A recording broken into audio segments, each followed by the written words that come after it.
This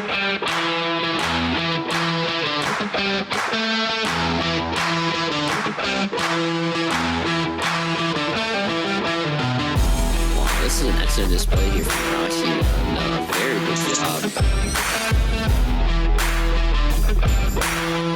So an chain unending. Oh, unending gonna pop vacation. Wait, what? You ever seen a plane that big, Rambo?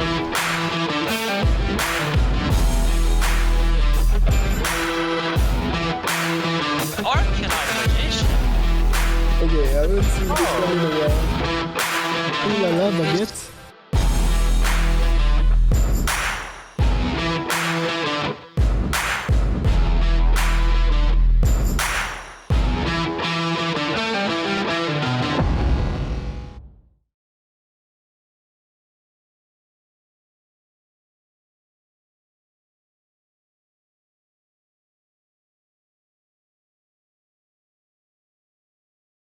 Good afternoon, everyone. This is Taaha. We have Phoenix versus Bricks and Potatoes, Guizy Duck versus C Perozo 05 in the first duel. Sanouske is with me. Sanouske, what's going on, man? Oh, we're doing good, Taaha. Just gotta hop in the room here real quick. No worries. We have a Kristrons versus Shiranui matchup here. I'm gonna flip the names real quick for you guys. But it's looking like a pretty solid turn one from C Perozo, who is on the top there with Kristrons. We have Guizy Duck on the bottom. Let me get some audio in here too.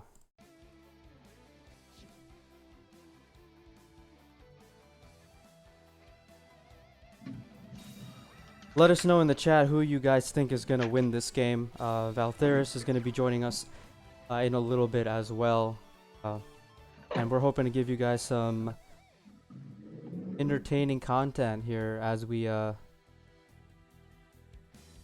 watch this match unfold.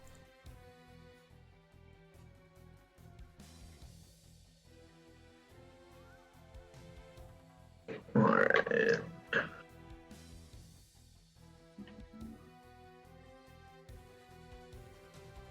Amatrix attacking into the Gazuki 3 back row set.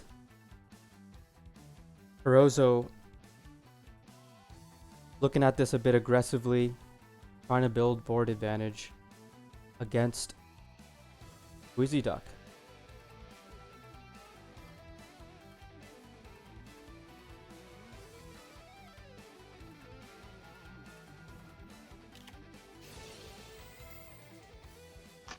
Sorry for the bit of silence, guys. Just doing last minute preparation, making sure everything is good on the stream.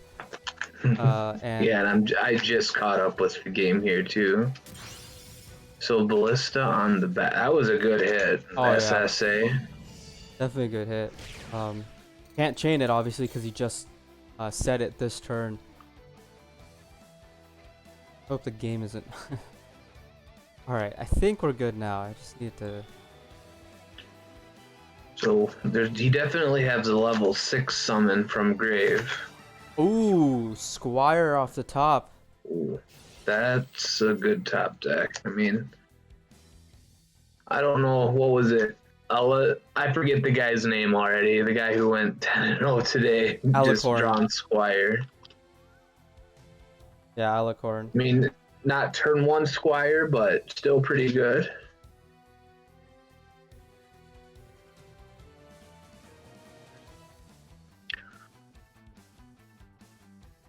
Let's see how much damage he tries to go for. Oh, he's probably going into... I think I know what his plan is here. We'll see which one he decides to summon with the level 2 from Grave.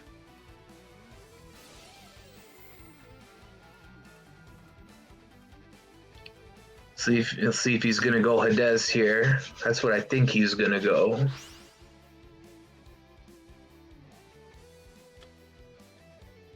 And there it is, Hades.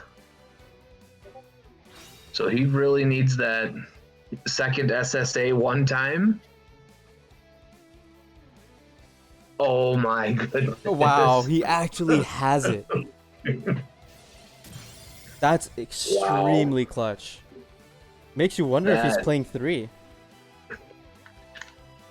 Wow, the chances of opening double SSA in a 30 card deck is extremely low in comparison to your other odds, and makes you wonder if he's playing 3. But one thing's for certain, he's on a pretty good board straight now, searching with the Thisfern.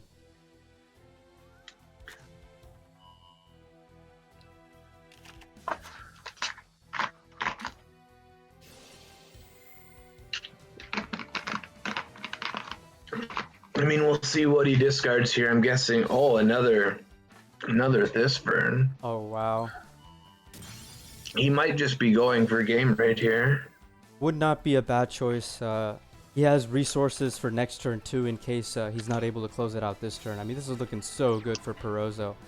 Couldn't ask for that much of a better hand and situation here. Now, it's gonna depend what his 2 back rows are here, but Well, with SSA, he's going to be able to dodge some of this stuff. right, and you know, typical cards like Ballista and maybe even Fiendish Chain just will not be as effective just with the SSA on the board, that he's able to dodge the effects like you said, Thano.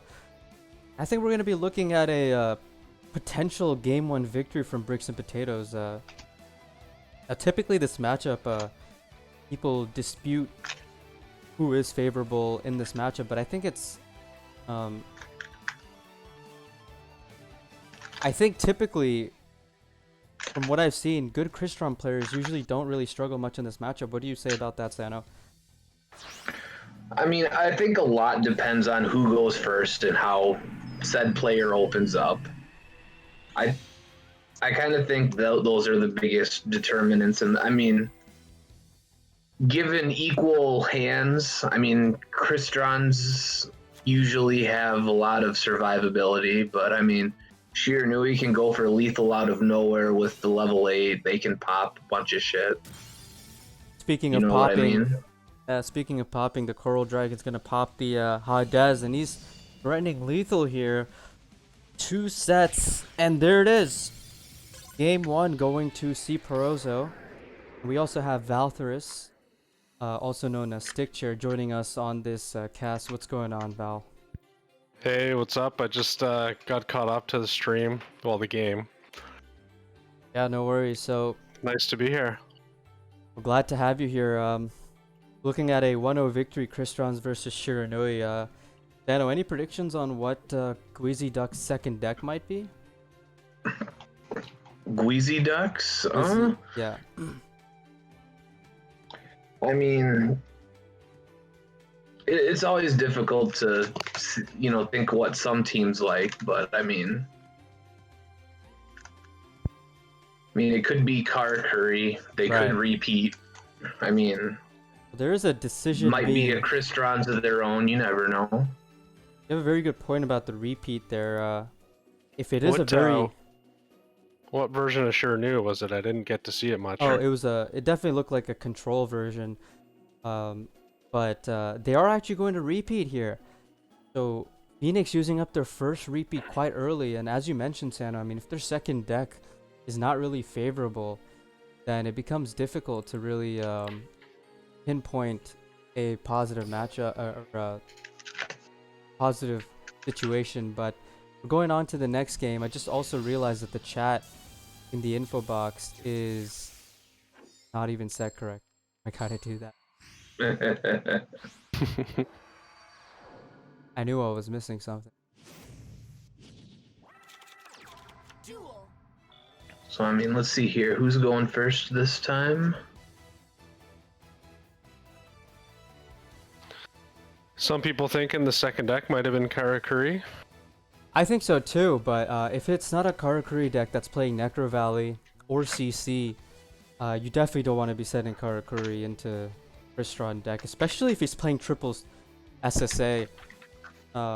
He did open 2 Well, SSA he's playing again. at least double SSA. Oh yeah, that's for sure. So it's safe to assume that if it was in fact a Karakuri deck, it wasn't a Necro Valley version of the deck. Right. And man, Wizzy Duck opening Squire this time. He didn't open it last time, but he did top deck into it. Let's see if he has one of those classic synchro turn 1 into 3 back row hands, or if he has a full monster Squire hand. Gotta find out very soon here. Double set. Oh, and he's passing with just Squire and Spectral Sword. I think that's a very interesting play, especially for this matchup. Don't want to be committing to the board too soon. Kind of screams, kind of tells you Exactly. what one of those back rows might possibly be.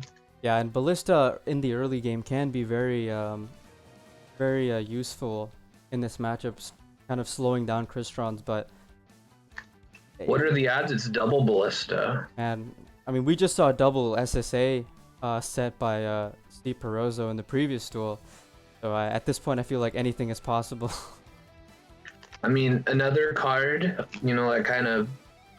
Crystron's get 2 monsters out on the board pretty quick. I mean, we could be seeing a Needle Ceiling. Oh yeah.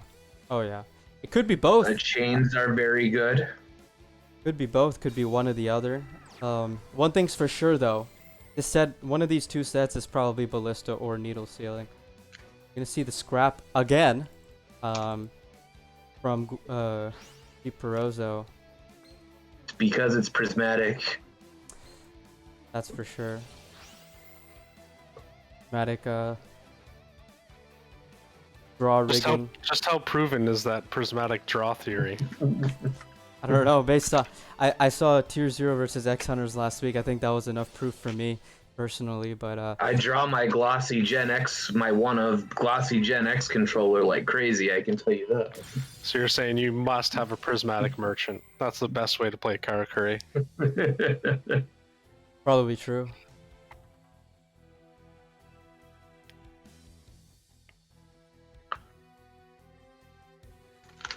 I mean, the scary part for the SSA player here is there's really not a good way to play around Needle Ceiling right here.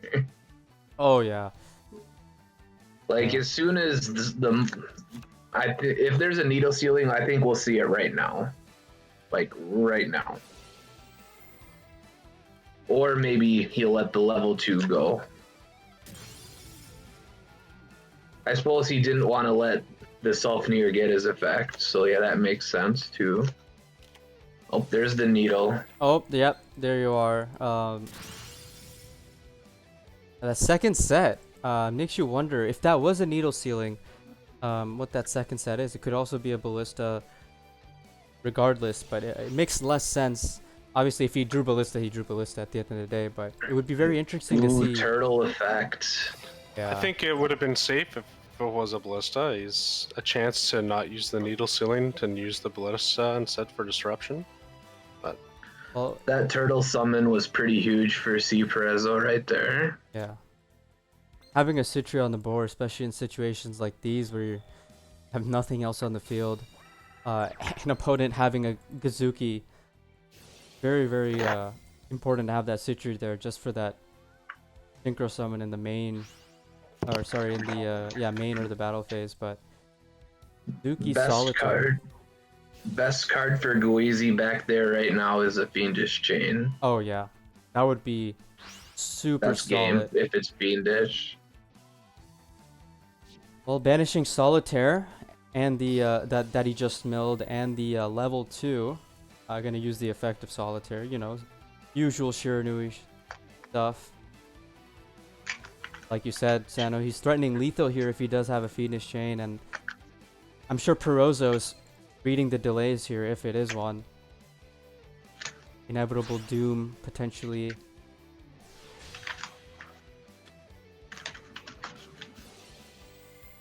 There's the Shogun, 4,500. I mean, there is another potential way for him to have lethal, even if it's a Ballista squad, I believe. Well, the Amatrix floats. If it's a Ballista squad, he won't get to Amatrix, but he doesn't have the cards he needs to do that, so we will forget about that play. Well, threatening He lethal needed another here. monster in hand. Citri, does he have the chain? There Oh it is. my That's god. game. He does, and that is gonna be game. Sano, I mean, top tier reads there. Yeah, good call on the Fiendish. There it is, I tied. mean, the other way he had game is if he had needle sealing, or not needle sealing, ballista. He could have ballisted away the level 2, and then he could have gotten a Gazuki summon from sending the Gazuki to the graveyard. Depending on the monster's attack, but Yeah, now it's all tied up. Definitely got some background noise there. Anyway, it is tied up 1-1. I'm shuffling cards right now. I'll stop.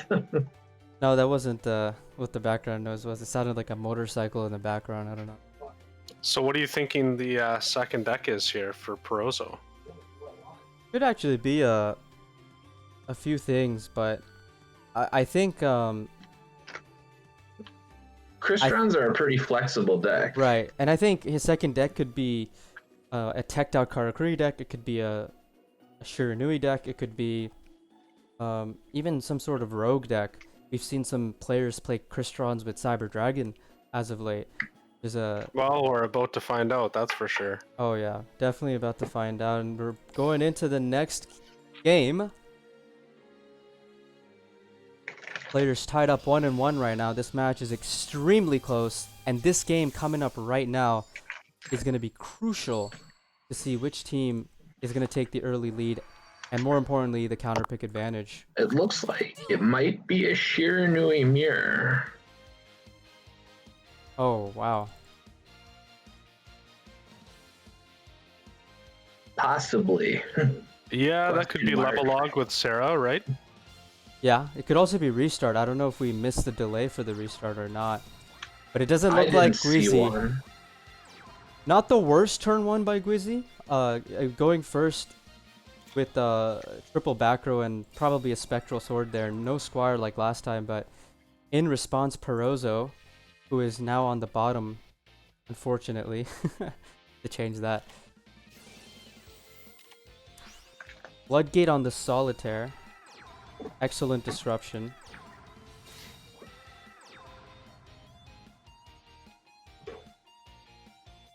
What are your thoughts about this matchup, the mirror match, and how important the coin flip is, Sano? I mean, getting your back row down and set, being the first person to have it activatable is pretty big. Right, right. Well, I mean, Ducks. neither of them opened up Squire, so I mean,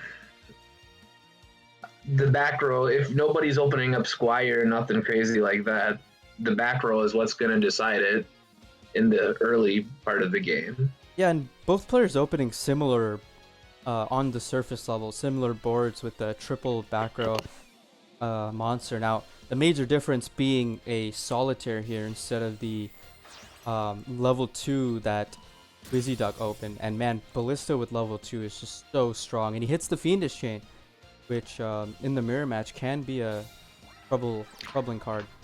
I mean, I don't think the fact that Guizi got to go first with all the back row is as detrimental, since he didn't really have a power play turn 1 rather than just set a tuner. But Well, and there definitely wasn't a good follow-up just setting a card. yeah, Okay, so Ballista, I mean, and he hits his chain. Oh, and he tops the Gazu. Now that's a very, very strong here. Setting up for next turn. And he's going to get a early board state advantage here. And another set. I mean, see Perezo's in the driver's seat right here. Just, I mean, getting the back row set up first was nice, but it didn't translate into anything. the matchup right now is just all card advantage at this point. Right. And I mean, the card advantage is clearly in C. Perozo's state. Not only does he have three cards on the field, but he has a follow-up level 2 play next turn. Now, Solitaire top deck is very good. Want to elaborate on that a little bit, Sano? Why this is going to be so important for Wizzy Duck? We can go into level 8 and potentially go for game. Right, right. That back row, though, is going to be quite interesting here. See if he can do anything else. against these two back rows. I mean, it's a battle of the back rows at this point. I mean, Control Share is kind of known to do that, as you kind of mentioned, Val. I mean, hard advantage is really important here. Yeah, it could be very important that the fact that Perozzo has 2 back row right now versus Guizi's 1 singular back row. We gotta pause the duel here.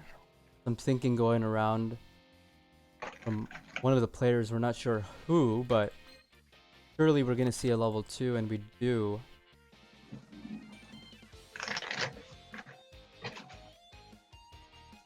So far from Perozzo, we've seen Fiendish Chain and Ballista Squad. On the other hand, from Guizi Duck, we've seen Floodgate, Ballista, and Fiendish Chain. So, not too much of a difference in back row thus far, but No, We're they're seeing a both- potential level 8 play or a level 10 play here, though. can he go level 10? He can. Yeah, he can. Oh yeah, he can. Right. Forgot about. Yeah, he definitely can. Just kind of depends on how balls deep he wants to go. Oh, and also how deep Perozzo lets him go. If he can pull off the level 10, he's going to have 2 pops with the Sun Saga. Right.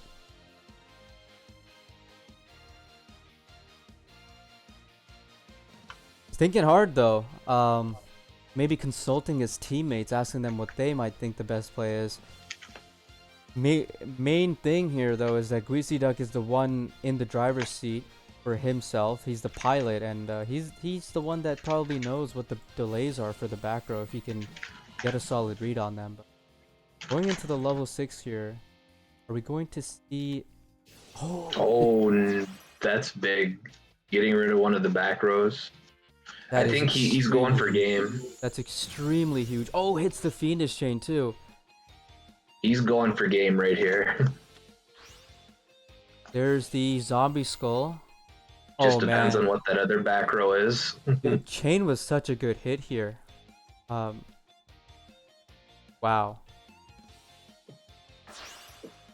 List is so strong in this deck, especially for plays like that. High level play there, and there's a level 8 on Shogun Saga. What? Oh. Not going into the level 10. Oh, there's a Ballista. Oh man. Very interesting there.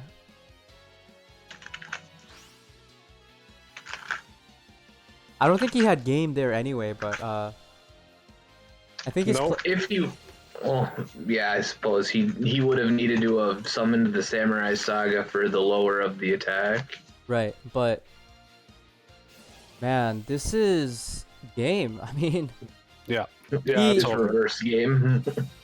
I'm just trying to understand what Guizi Duck could have done to prevent this state from happening if he had a feeling that that was a Ballista. That is, keep in mind, he popped the Ballista, or popped the Fiendish Chain with his Ballista, and so he had a short opportunity to check for delays. And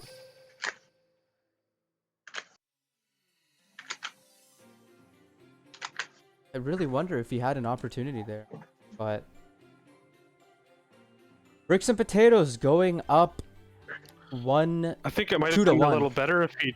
It might have been a little better if he didn't activate that ballista prematurely. He could have had level 8, level 2, and a ballista set still, and still had an option to use the ballista.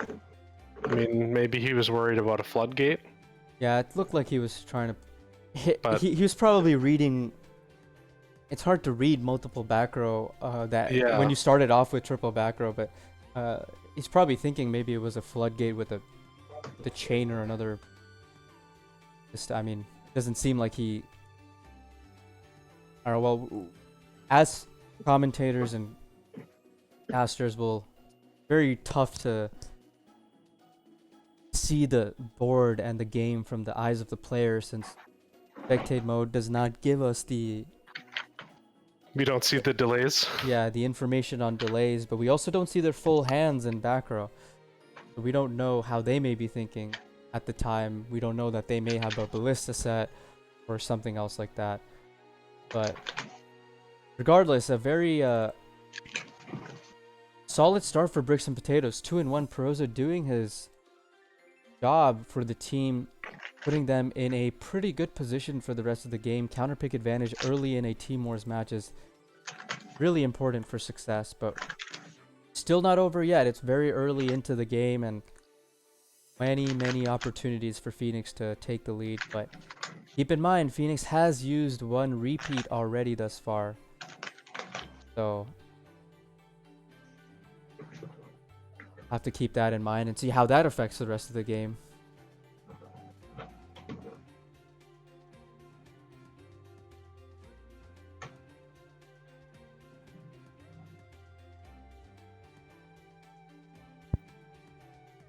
So, what in your opinions, guys, are you thinking Phoenix is going to send in here?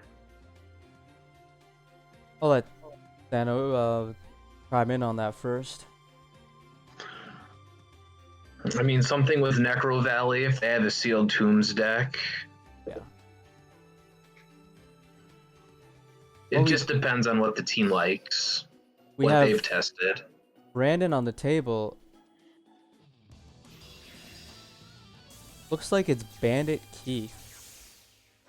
Necro Valley Karakuri is an option, but I wouldn't call that a highly favorable matchup.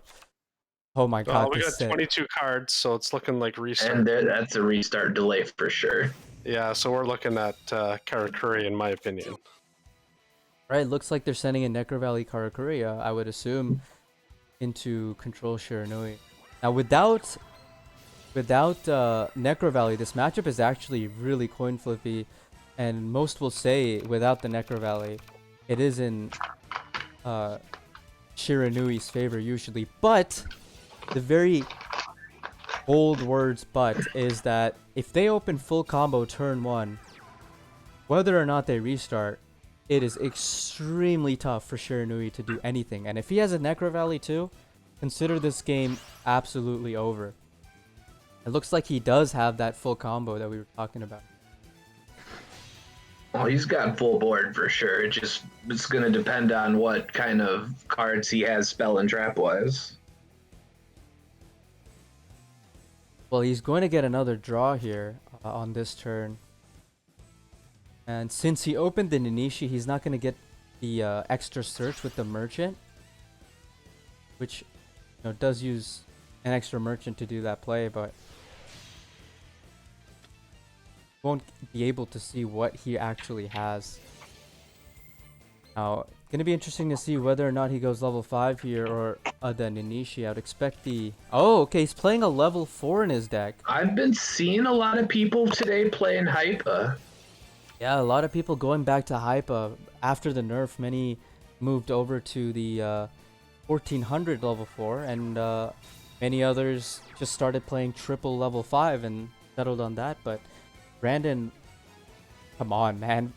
This board with 2 sets, only a Necro Valley could have been better. But Squire, very good for Perozo.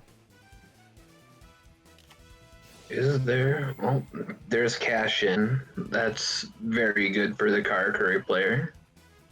Now, Valtheras, I know you play this deck a little bit. Oh, Forbidden Lance! Gonna be crucial here. Have a follow-up. Is he willing to use a second back row?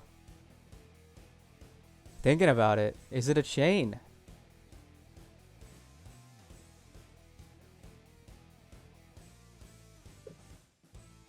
Now here's the thing, right? I know Brandon... I would assume Brandon probably saw the delay in the beginning of the turn. He saw the Hourglass flash, which would tell you that he has a Lance. And so if that was the case, it truly makes you wonder if using the cash-in was the best play there, if he knew that he had a Lance. Now, if he missed the delay, as you can see with the Hourglass, that if an opponent, a Shiranui player, has Lance or not. But he was really thinking about whether or not he should use the chain there, if he has a chain. Augmentation. Val, I was going to ask you earlier, full combo turn 1 Karakuri with a Lance through a cash-in, What do you say Surinui's chances are for this game? It's hard to say. I mean, Oh my god. what is this back row? He's got Sun Saga. Oh, Floodgate. There we go. Well, there you go. We found the answer to your question. I wouldn't say Floodgate's a very common card played in Karakuri. I mean, it's obviously played, but I've seen a lot more players using Bad Aims or Ballista Squads, Karma Well- Cut. Ballista Squad being one of the cards that's increased in popularity just within the past 2 weeks. We hadn't seen much of it, but now we see global players, just Japan players, Korean players, NA players. It's kind of like a tech that most people have agreed that it is a universally good in Karakuri in most builds. Haven't seen that yet from Brandon, most likely not playing it if he's playing a Floodgate, but not looking good for Perozzo, and this counter pick actually paying off so far.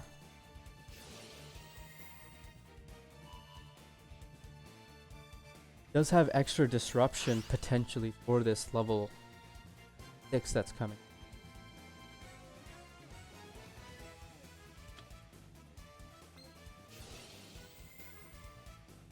Archfiend Zombie Skull.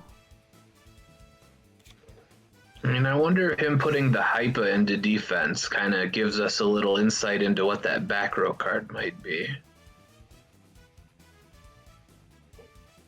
I kind of found that a little strange, but I wonder if he's playing around needle sealing right now. Well, the Hypa and attack mode also forces him to swing into it with it into the Sun Saga. So That too. he's got to put it in defense if he doesn't want to swing. So Oh my Oh. god. I was thinking that back row might have been shed for a second. I was thinking, once you mentioned that, before Val kind of gave better context, I was kind of leaning towards that too. But man, that Karma Cut just so important and explosive there. Brandon's gonna just keep on drawing, man. He's gonna keep on building card advantage, as you mentioned last duel, about card advantage being such an important thing nowadays with more complicated and complex decks.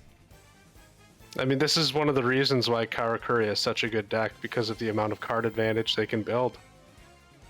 Well, Perozzo's not gonna let him get any more card advantage here with that Fiendish Chain. There's a bit of a delay there, though. One big thing to kind of note right here, though, both of the level 2s are banished right now. Yeah, and that's Or 2 level 2s. right. Extremely important for this situation. No Necro Valley yet, though, from Brandon. We're assuming that he plays it. We're not sure. But given that they sent Karakuri into Shiranui, imagine that he has it somewhere in his deck. We haven't seen any spells either from Brandon yet. Not even Cash, which nowadays presumably is played at least 2. And most people playing it at 3 just for extra control.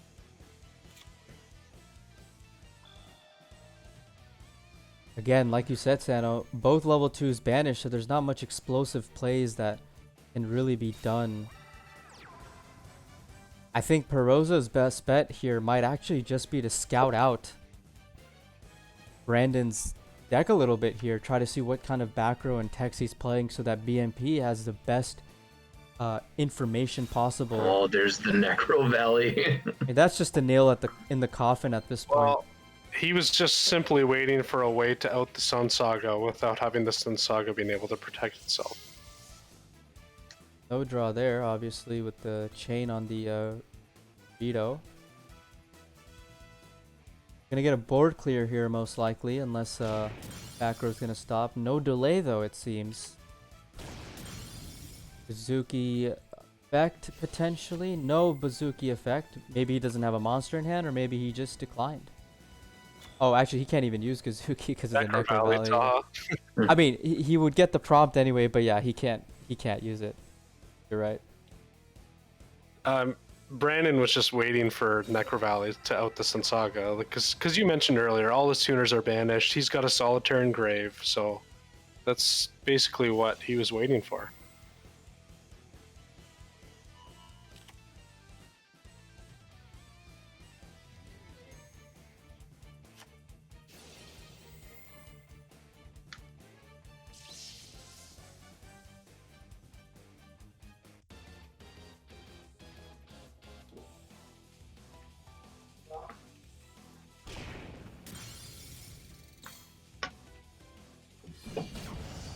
And yeah, Karakuri gonna take it. As expected, I mean, man, like you said, Val, Necro Valley just nail in the coffin there, and Phoenix tying it up. Go for a very close war. Bricks and Potatoes does have that inherent advantage with the counter pick, but also having 2 repeats compared to Phoenix's 1. But anything is possible with this. This is a score. deck that can definitely go on a streak as well. We could see Wooden Machines clap for a little bit. Wooden Machines. I mean, so many decks can go on runs right now. I mean, we saw the 10-0 Shiranui run earlier today. Karakuri with their draw engine always had. I mean, Kristrons, if they draw broken. That's the scary part about this meta. You can have your counters ready, but if you don't draw your cards to counter, it's not gonna help that much. And I think a very important thing to note also on that point, Sano, and as you mentioned, Val, Karakuri, if it goes first with full combo and multiple back row, I mean, even the decks that supposedly counter Karakuri have a really tough time, just breaking that board. And if Brandon here could go first with the potential turn 1 combo with like 2 sets, he could steal some games here.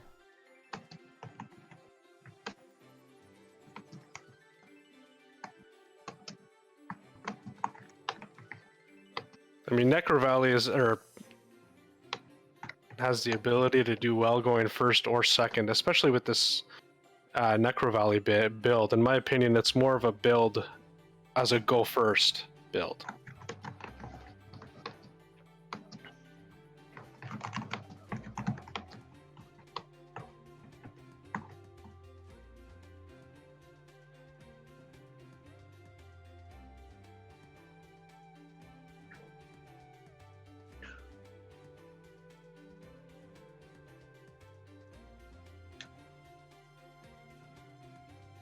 I mean, most people generally say that Kristrons is a good counter to this Karakuri stuff, but I mean, if Karakuri opens up a bunch of negates and disruption, it's not necessarily the case, especially if they go first with that broken board.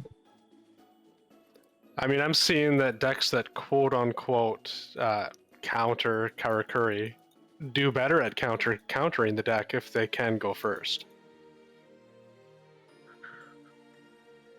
Oh, I agree. I've played that matchup quite a bit in duel rooms and whatnot, and times where they just keep going first and opening up all the negates, opening up all the disruption. It was tough. Things did not go the way I was wanting them to.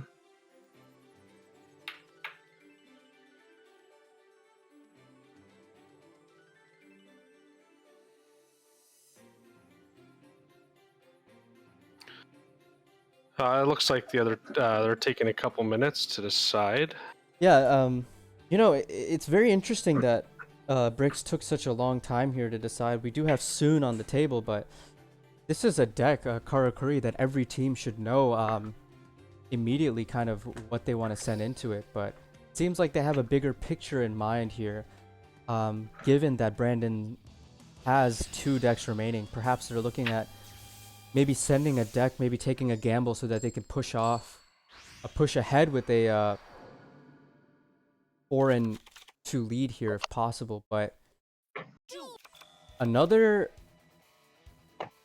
Shiranui potentially, or maybe it's the mirror match. I wouldn't think that it's the mirror match. Maybe it's other Shiranui. It's my opinion that you kind of have to okay. be careful what you send in against this Necro Valley version of Karakuri that people are playing these days. Yeah, and Soon is on the bottom, placing Perozzo. He goes Solitaire into level 2 with 2 sets. Not the best hand, but not a complete prick either, I mean. Yeah, I mean, he might be in not too bad shape if he's got Ballista, a Fiendish set. Well, here's another important thing. Remember, we've only seen Necro Valley as the spell from Brandon. Obviously, he's going to be playing Cash. But, oh man, he's letting this happen here. Fiendish Chain? Maybe waiting for the Beret to... He would have used the Fiendish Chain on the... immediately. Yeah, Perhaps you think you would. Perhaps it's a Needles. Or perhaps he knows that he has Lance in hand. We can't really check to see if what the delays are, or if Brandon is playing Lance. We don't know what the other spell potentially that is being played by Brandon. It's very unlikely, I would say, that he's playing triple Necro Valley, triple Cash, and 1 Gamma Oil. So likely another spell that we haven't seen yet from Brandon. He has. He's on his way here to make the combo, guys. No disruption so far. I think Sun approaching this very patiently. I mean, if there's a needle sealing, we'll see it before too long.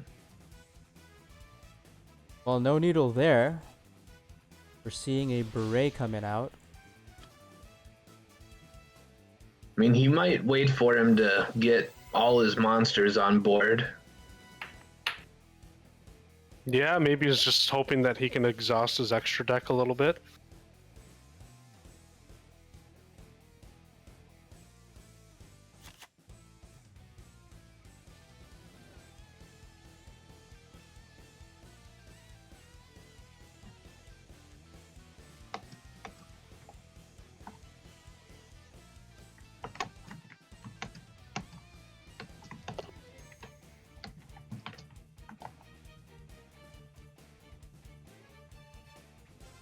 Perhaps he'll wait to do the needle sealing when there is a Beret and Burrito on the field here.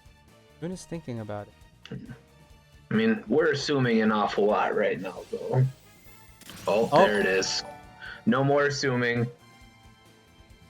There it is. I was just about to say, you know what? We've talked about this before, Taaha. You know what assuming does. Makes an ass out of you and me. Wulat, thank you for the raid. It looks like the Abusement Park Death Row game just finished. For those that were not watching that, it looks like Death Row won 10-7. That's Death Row's first win of the season. Abusement Park now 2-2. 2-2. Yeah. But speaking of 2-2, this game is also 2-2, and it's looking to be potentially 3-2. Bandit might actually, 3-2 for Bricks. Soon might actually take this game if he has any sort of offense in his hand. But level 8 is probably enough to just do the damage here. Now, Sano and Val, we've seen Floodgate, we've seen Karma Cut, and we've seen Floodgate and Karma Cut. Yeah, just those two. Yep. And cash. And cash the cash in. Yeah, and Which cash. is useless right now. Yeah, which is useless and standard. So if one of those back row is Karma Cut or the Floodgate, he would definitely be saving the Floodgate for the level 8. Oh. I think if it's Now it's game either or without. both of those, I think Shiranui still wins in this situation. Well, it's not. Yeah, look, he has to. If it's a Karma Cut, he has to discard the card in hand, and then he's It's top also- decking. It's also, yeah, he's top decking, which, I mean, if they can top deck a merchant, they still might be okay. We already saw 2 level 5s, though, and we also saw a Hypa, so it's likely that he's not playing a 3rd level 5. Yeah, you're right. 0 recovery now, not playing a third level 5. You're actually completely correct there. So this is probably game. I mean, a Gamma Oil top deck could also work with or a Merchant just to survive a little bit more, but it's like you said, delaying the inevitable. I mean, waiting for that second level 5 to come out of the deck with the needle sealing was a good call to make it less likely that Karakuri can recover.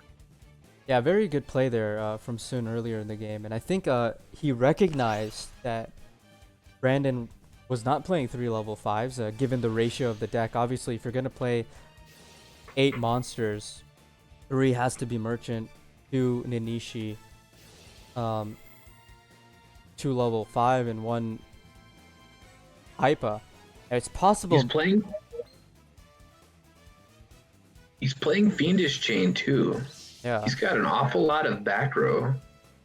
Like a lot of variety, I should say.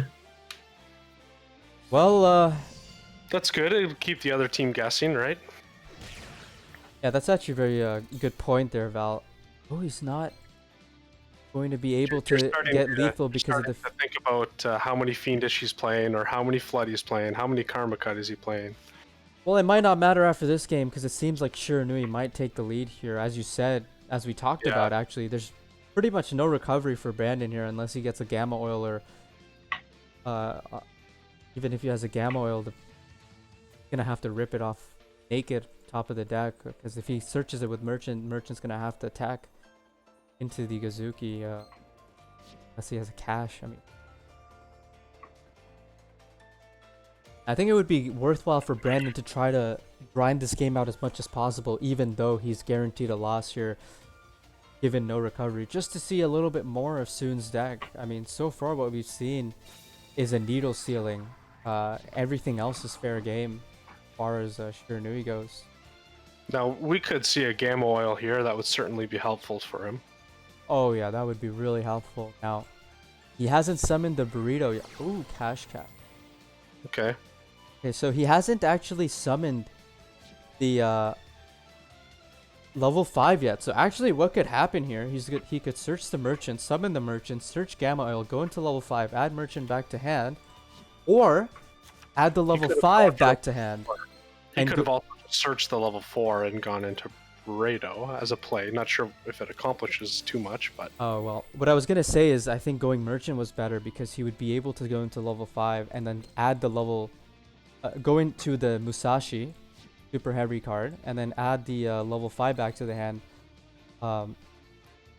and have Gamma Oil so he could go into synchro plays, but still has to deal with in that case he would still have to deal with Sun Saga with 3 targets in the grave and the Fiendish Chain, which just kind of shut him out completely there.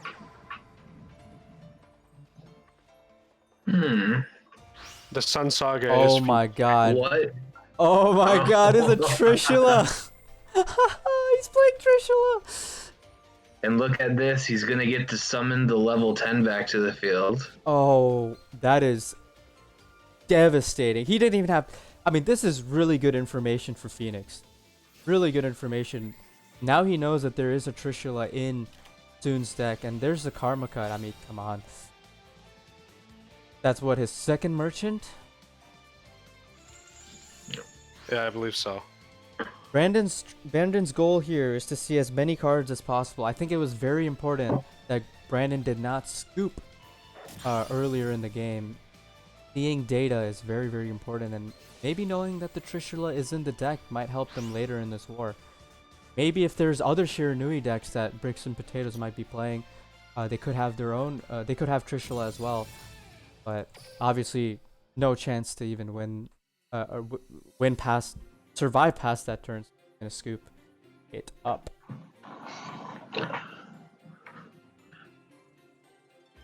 God, when I saw those cards just fly off to the side like that, the first thought in my head, I don't know why, was like, this isn't 6 Sams. Rihan.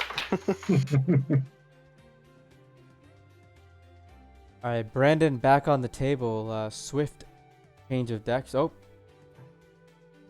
Double checking to see he has the correct deck probably. And now he is back, and we are looking at a 3-2. Bricks and Potatoes up Next game coming right up.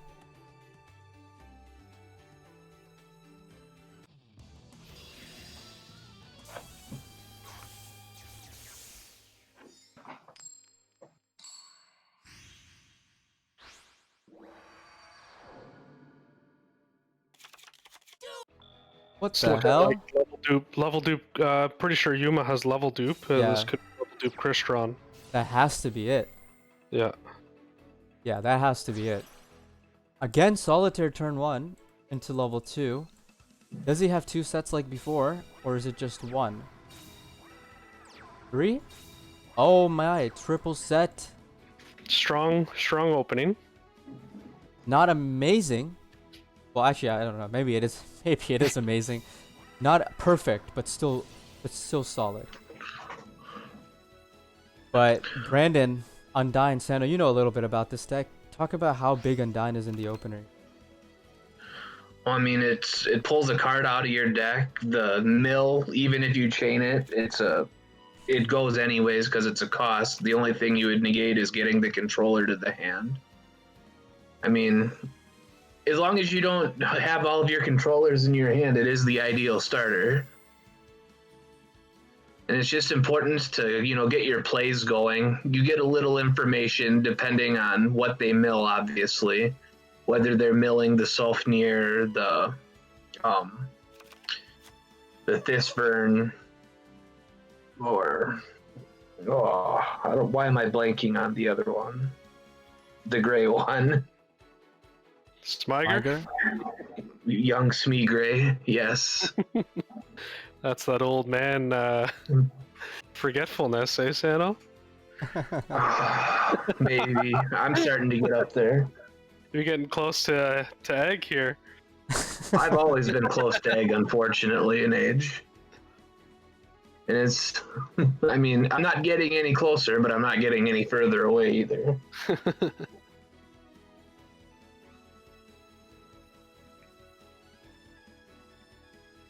But Let's see he what should this have man a can do decent with hand Crystron. here.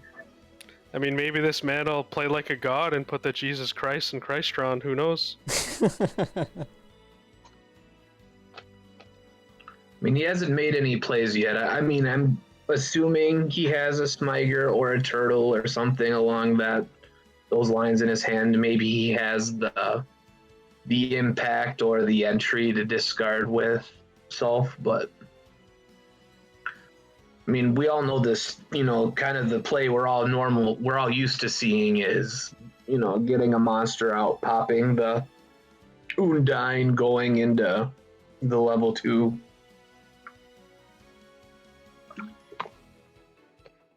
But with all this thinking, it makes me think he might have a different play in mind. Or maybe he's just wondering about all the back row that he might be potentially running into. Yeah, trying to figure out the best play after he gets stopped to have follow-up as well. The best, strongest follow-up. So there's the Smiger, so we'll probably see a Turtle summoned, either that or the Rosenix.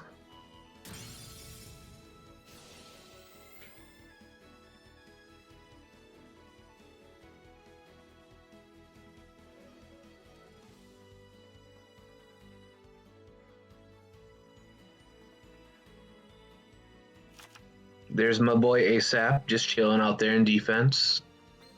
That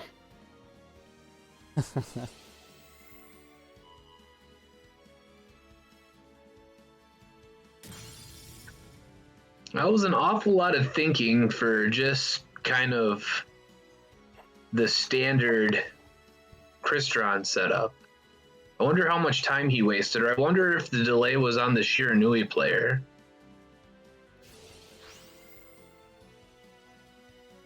Somebody wasted an awful lot of time thinking and not doing much of anything, though.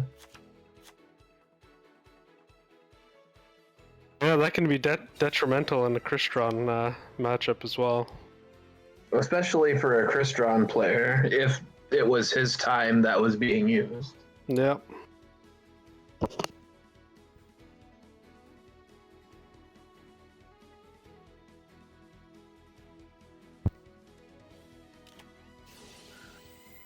Oh, that ballista is big though. Oh yeah, really, really strong here.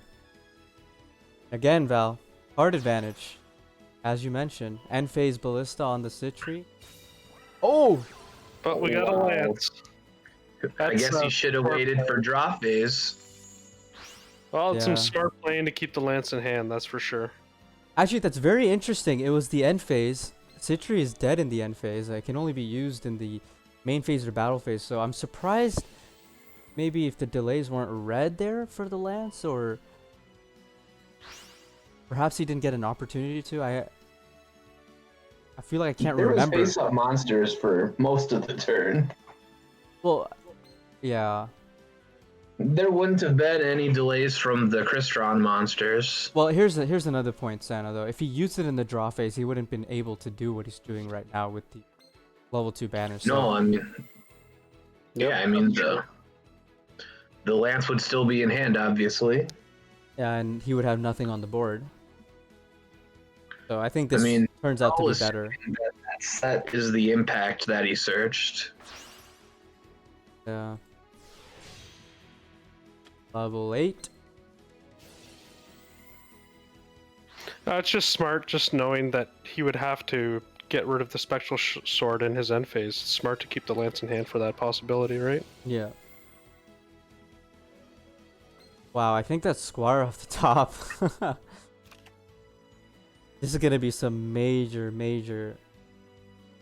damage here. He's gonna be cycling through a lot of cards from Brandon, but level dupe does play 3 wielders, or as Valtheras here likes to call it, weed dealer. Oh, that's not my name. That's all ASAP. Oh, okay, it's ASAP. Okay, well, I gotta give credit where credit's due. Weed Oh, okay. dealer. That's very good. well, we do want to see some weed dealers here from Brandon, just so he can stay in this game, make it a bit more of a close duel here. Not looking too good for him, but he won't die this turn, I don't think. Like you said, probable impact set, and he has floating for days.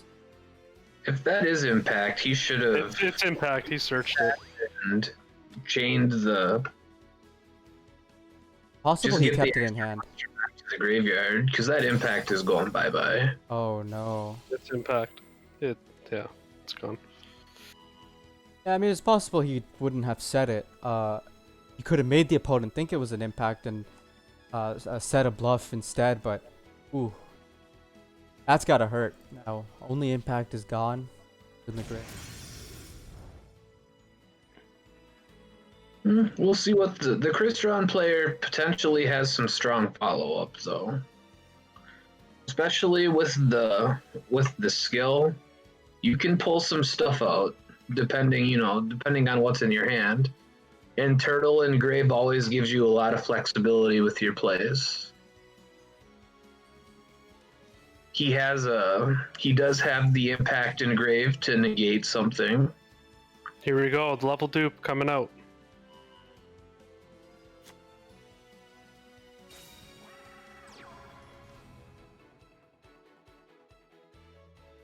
So probably gonna see the Coral Dragon if we actually get to the synchro.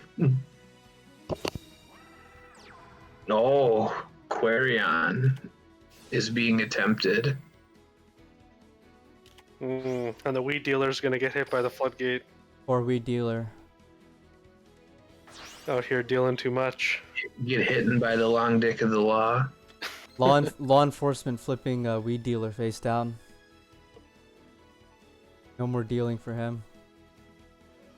Brian Ack though. Rhinack's actually really good here. One of the things about Sun Saga is that you can't really get over it as easily. Holy just cow! Another floodgate. Are you And- serious? Wow. I kind of think the Crystron player could have waited to use the level dupe. He could have done. He could have normal summoned the controller first, but I mean, I suppose he would have needed another level 3 in his hand. Well, he had it. It was the weed dealer. Well, he still would have had to have summoned the Oh, wielder, you can though. summon both. Yeah. Yeah, I see what you're saying.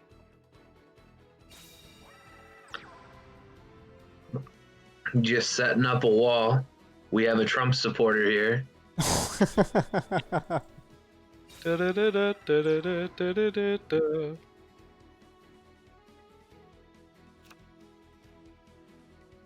All right. Well, bit of a stall Who here. is out first?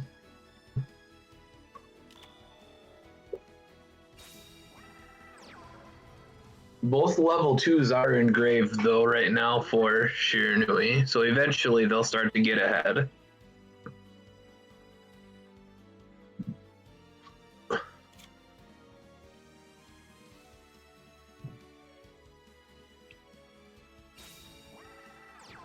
But right now we're all kind of just playing the waiting game.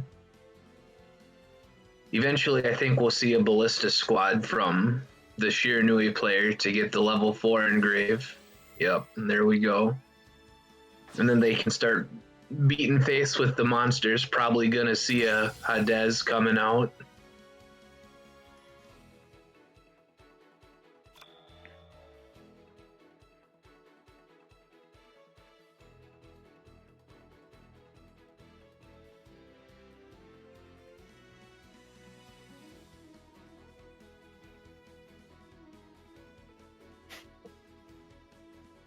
Been playing this very patiently, though. I think that's admirable to have this level of patience. It's definitely really crucial for top players to understand when they need to go in and when they need to just play it a bit slowly. But he's going to opt for the level 2 effect in the graveyard and now potentially go into a Hades, I think. It's gotta be Hades. Negate the effects of the graveyard. Right.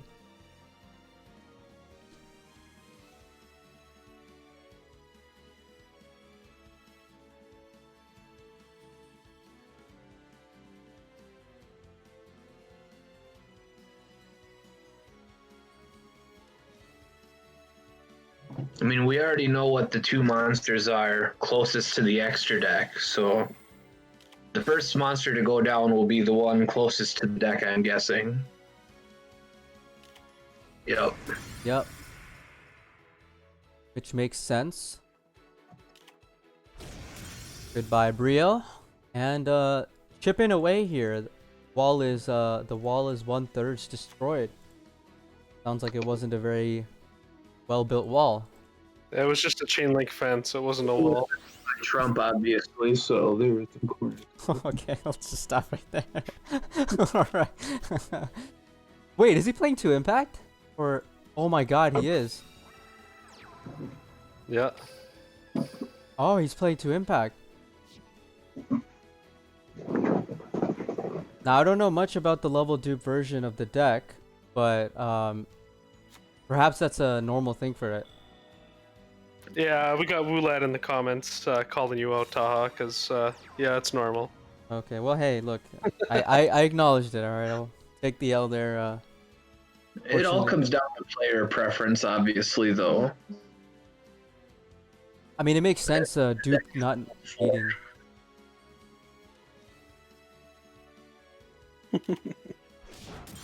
Alright, weed dealer now in the grave.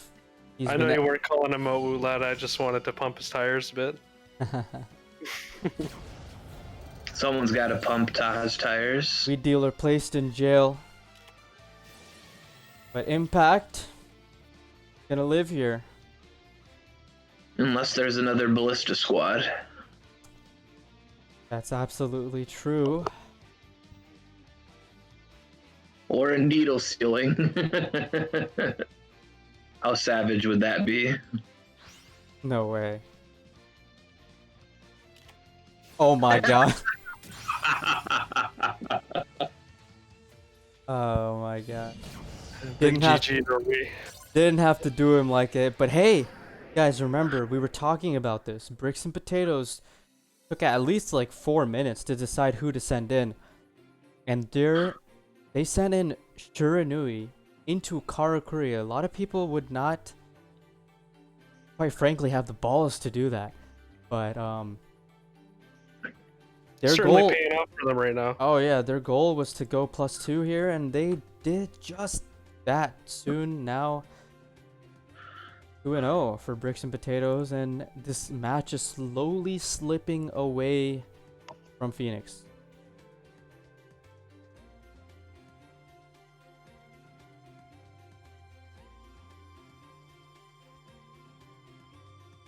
Have any comments or about the match so far, Val or Sano? I mean, the war's pretty much been dominated by Shiranui. yeah, both sides. We have seen a decent amount of Shiranui just in general, not just domination, but more of the deck being played. With the Guizi Duck opening it at the beginning, losing, then repeating, then winning. But C. Perozzo opened. I think both wins for Phoenix was that Karakuri? Yeah, the first win was Shiranui after the repeat loss, then it and was the Karakuri. second was Karakuri. Now Brandon is. And most of Brick's wins have been Shiranui too, haven't they? Yeah, Bricks have. Well, Shiranui's certainly doing well this war. Yeah, Bricks have revealed I think only 3 decks. 2 of them are Shiranui, but they took that risk and it paid off. We have MedZR coming in now. Both Phoenix players, 1 and 2, they're gonna need a 3 and 2 or 4 and 2 run here. It looks like potentially, we'll see here in a second if there's a restart delay, but... Oh, that's a restart delay. Probably another Necro Valley Kara. Yeah, that's probably what we're going to see here. And he does have that Merchant, no restart necessary. Now, does he have full combo with Necro Valley? That's the most important thing. He has a Prismatic level 5, though. Just like me. I don't know if that's a big brain play. I mean, you don't want to open up that card a lot, do you? I mean, you do with the right hand. I guess you need a Prismatic Merchant to kind of offset the Prismatic level 5 so you can open both and then search. I have a Prismatic Shogun too, come on now. Well, that doesn't matter because it's in the extra deck. It doesn't affect your draws, right? It feels good, man. Oh my god, he has a Prismatic. Dude, what is up with everyone with these Prismatic Karakuri cards? This is insane.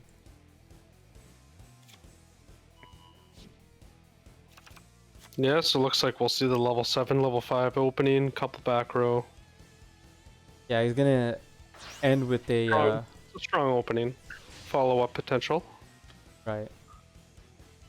If he has a another Merchant in hand, he might actually opt to get that level 5 back from the graveyard instead of level 2, but he actually did get the Merchant back there. Gamma PBS Oil makes a good point with those Prismatic Karakuri cards. They were digging for Diamond Cores. So he's going in deeper for the burrito play. Turns out Diamond Core Prismatic was a pretty good investment because now it helps The with their, Nishi Prismatic? they can bling in another way, just not the same way as before.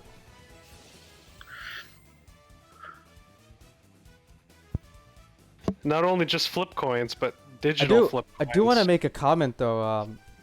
I don't mean to flame on MedZR here, but usually it doesn't take this long to go turn 1 full combo. It is taking him a little bit in between the actions.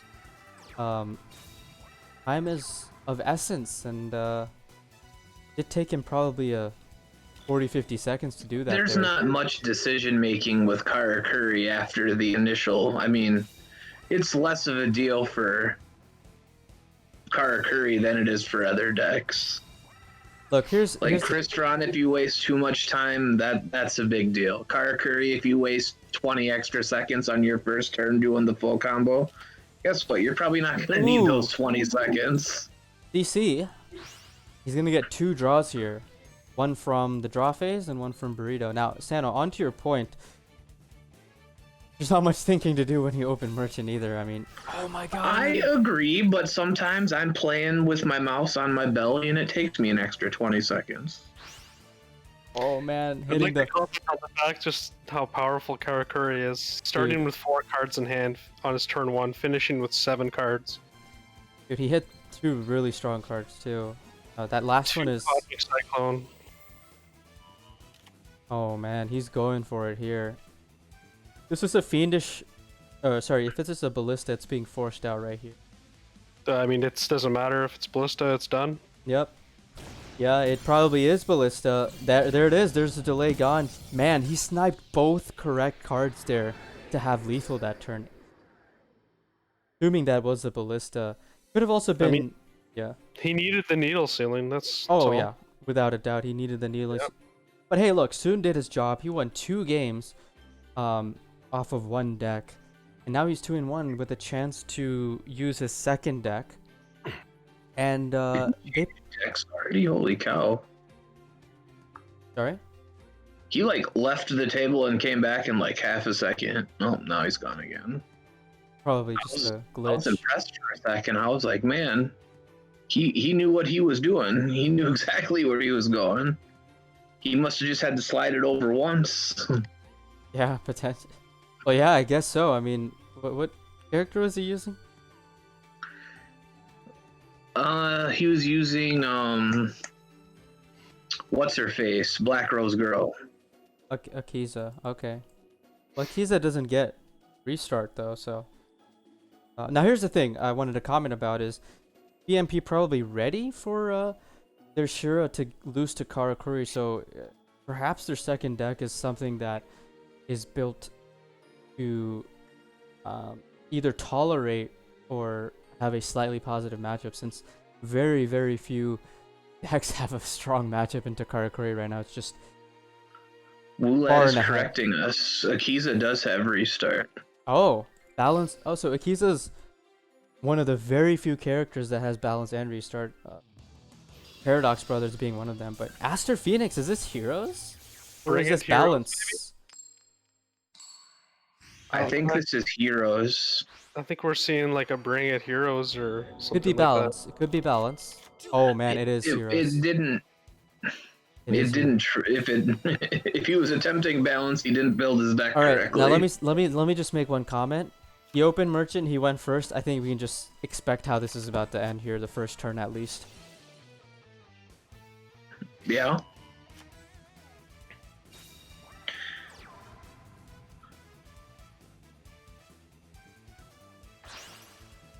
Wow. There's not much to comment on this Well- rather standard turn 1. There's something I want to say though. I think it's really interesting that week 1, Karakuri full power did not perform well in Team Wars. It was like 37% win percentage. Okay? Week 2, after the nerf, Karakuri still looked like one of the best decks in the game just because everything else got destroyed in comparison to Karakuri, which only lost one Ninishi and their Trunade. And even then, a lot of people were playing 2 Ninishi to begin with. Now, the restart nerf was very relevant, and that's potentially why many teams were hesitant to play it. But still, it was like a 40% win rate, only a little bit better than the week before. Now, last week, week 3, Karakuri had a 51 or 52% win rate, significantly higher than the previous weeks. Part of that was because Jason went on an 8-2 run with double Karakuri, but This is the same opening as last turn. Sorry to cut you off, Taaha, but this is absolutely busted. oh yeah. Well, we don't know what back row he has yet. Maybe he has a double merchant in hand, or I almost Yeah, feel being merchant back. forced to play all the additional. I almost feel being forced to play all the additional disruption makes the deck stronger. definitely it makes the deck way stronger going first. It's way more oppressive, yes. Going second, however, is the point where the deck got much weaker. But I really hate, honestly, I really hate how they hit Karakuri, because I'd rather have a old Karakuri than a deck that got better going first. It makes the coin flip mechanic of the game so much worse. They won't let us choose coin flips in duel rooms, which is so unfortunate. I CC here. Oh, he hits. Oh my god, double CC. Very unlikely to see a sack here, but if he has Koga in his deck with form change, he could actually I have mean, game. it's done with Trinity. Yeah, it is actually done with Trinity. You're absolutely right. How else is the hero hand? I think the hero player would already be doing something if he had like, oh, I have game. Doesn't look like he has game in that instance. Perhaps he has a hand that can give him board advantage. Very hard to do that when you have a 2800 burrito on the field. You need Trinity or Koga to really do anything. He needs Mass Changer. If he's searching the volley, he has to have Ferris, no? Yeah. It's over. Trinity Crush. Interesting to think about. What are you thinking so hard about? Yeah, I wonder the same thing. Unless he's playing like one Vion. Oh no, yeah, that would be. And he opened it. That would But be. we're gonna find out right here. Yeah, that would be the reason though. That would make a lot more sense. Nope, he got it. We're good. I mean, when you see Vision go into attack mode, you know he ain't staying on the board. Yeah. That's for sure true. No, Sunry's on Heroes Roulette. Yeah, so for those wondering kind of how this works, if you're a bit new to the stream, the person on the top right, the two people on the top right, the top player is the one that's on the top here. So if you see a little bit to the right of where I'm clicking, you see Medziar's name, and when you look to the right of what I'm clicking now, you see Soon's name. So Medziar is on the top, Soon is on the bottom. Soon has one deck remaining, that's his hero deck, and Medziar has 2 decks remaining, although it's about to be 1 now with Trinity Crush here. 22 and 24. Not even Life Boost Alpha can survive that. It makes me rethink of the one little bit of Timor's history that I hate that replay that you showed me.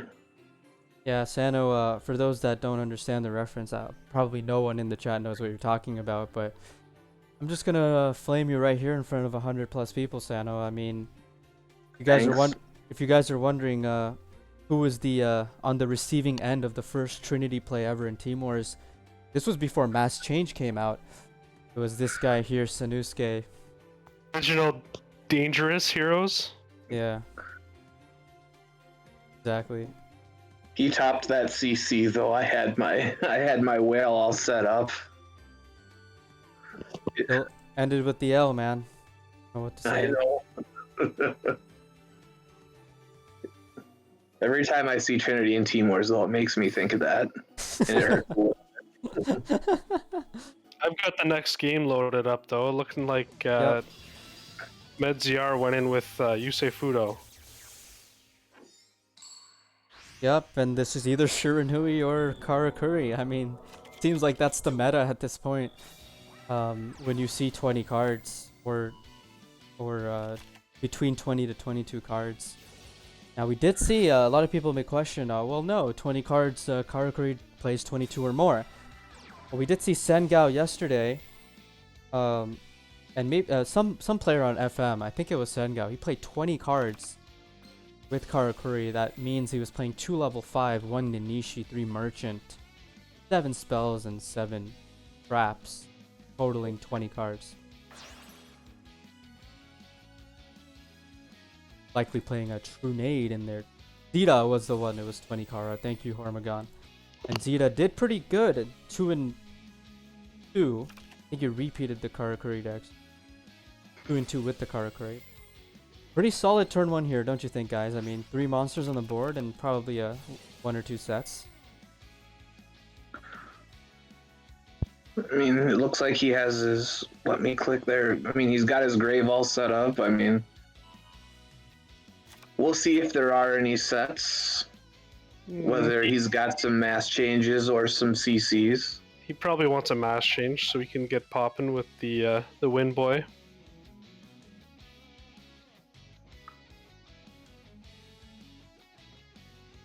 I mean, whenever I see Stratos, just when I know he's going to be chilling in attack mode at the end of the turn, it always does make me think that the guy has mass change.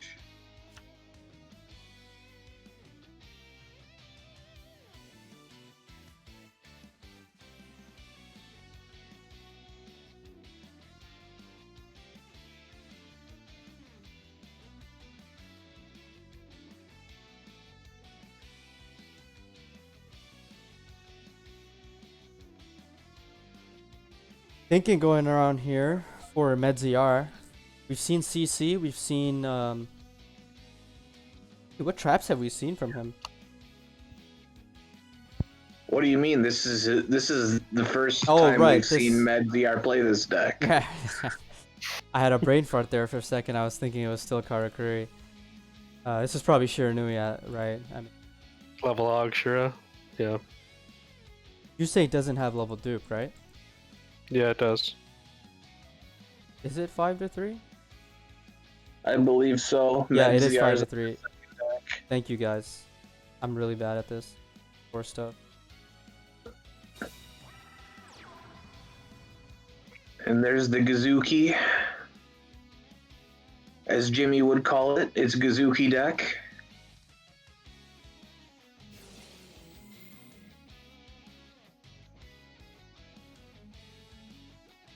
Think he's gonna mill a Spirit Master here, or just go straight for the level 2?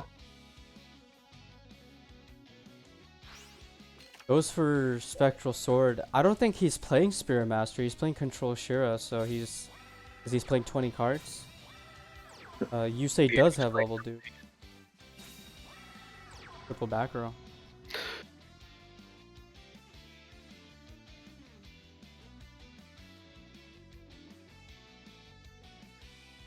A lot of thinking at the start of the turn. You think there could have been some debate over summoning Gazuki over potentially like a Solitaire?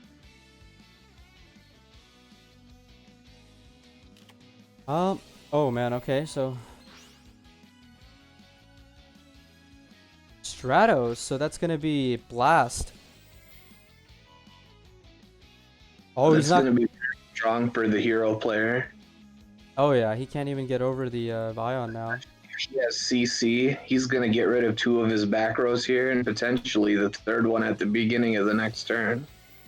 Well, there's the blast effect. There goes that. No CC though. Probably another mass change then. Is still pretty good. I mean, he could have set the poly. I don't think he would have, but it's a possibility.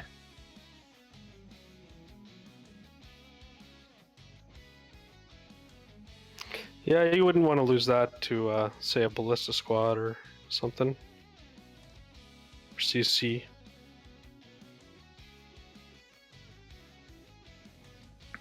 I mean, just starting to chip away at the back row, I mean, that's how you go in versus Shiranui. He did set the poly. Oh wow. Interesting to set that. Knowing And chaining blast.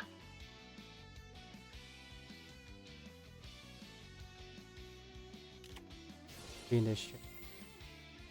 Oh, he really wants to protect that back row card there. Oh, wait, did he target the chain or the other card? He targeted the other one. Okay. Well, yeah, I mean.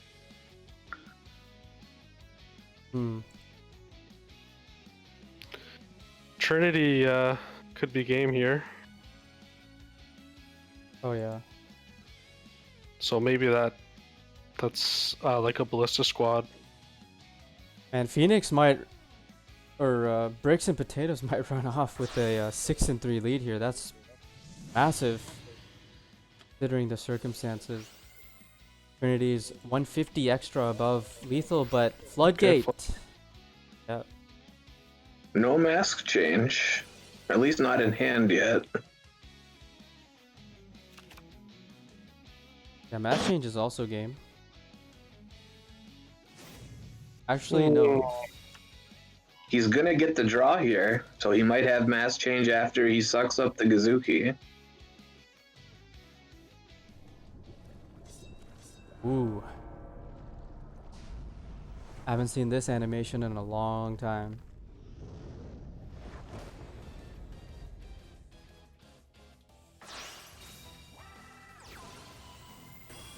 Dang, the plasma animation is really nice.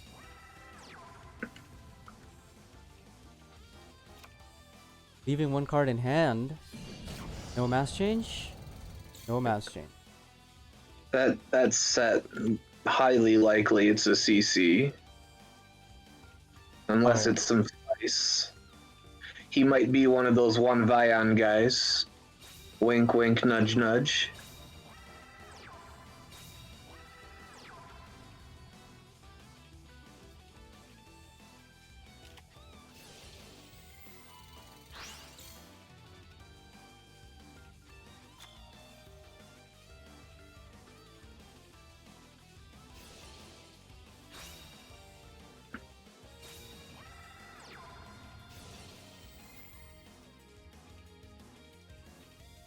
That's his second vision already, isn't it? Is he? Yeah, that is his second vision or increase. I mean, so he's pulling the second Vion out of the deck.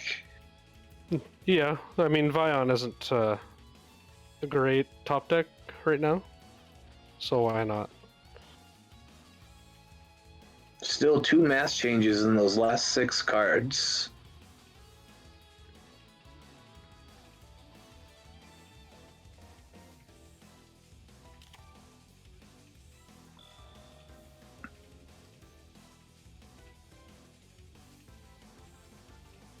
I don't think Soon wants to attack into that monster and potentially put another level 4 in the grave.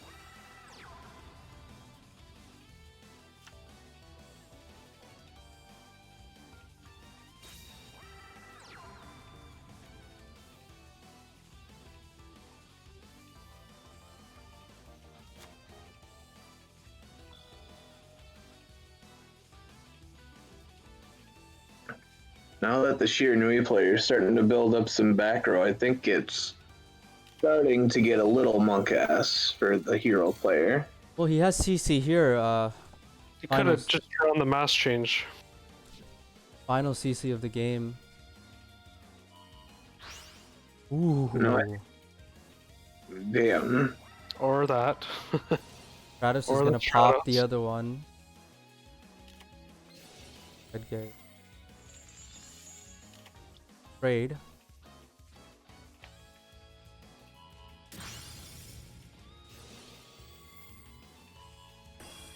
Yep. That's game. Plasma doing quite the work there.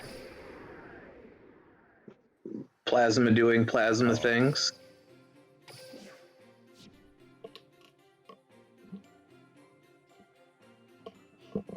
And we have Bricks and Potatoes going up 6-3. This match is slipping away from Phoenix, Sano. I mean, what decks do you think they can send into heroes here to kind of make a comeback? I mean, heroes can stack pretty much anything. It's what they do. I mean, normally the best thing against heroes is either hope they brick or you need to go first with a lot of disruption. And hopefully, hope it doesn't get Stratos or CC'd away. What about you, Val? What do you say? You've played your fair share of heroes as well? I think they're hoping to bring in a Crystron deck.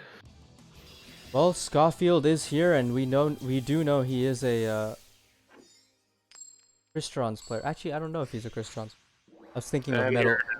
we're looking at level dupe Crystrons here. No SSA Crystron decks so far from Phoenix. Seems like they're not too big on that version of the deck.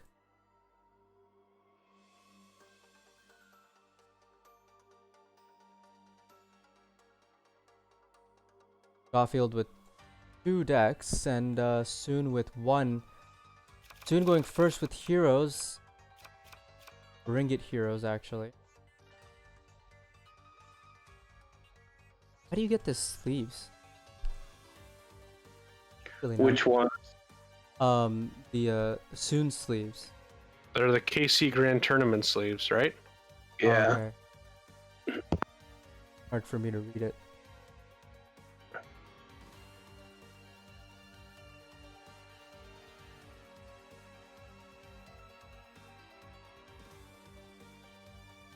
Soon was on Chillin' with Chilla in the past couple of seasons. Bricks and Potatoes picking him up this season.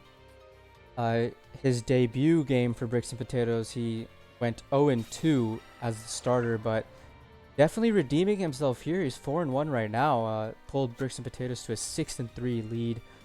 Definitely a very, very strong lead, but not a good opening here. That CC Val, I mean, you talked about it earlier. So strong at turn 2. I mean, yeah, this is looking pretty over.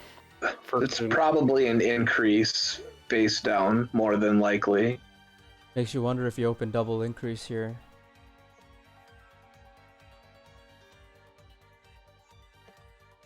But he did well. 4 and if this is over here, he'll be 4-2.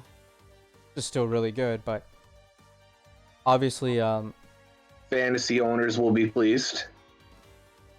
I wonder if people added Soon to their fantasy league this week.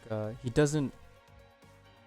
Historically, he hasn't played a lot in Team Wars, but he's played 2 games so far this season. He's 2-4 out of the game, so maybe people will be opening up their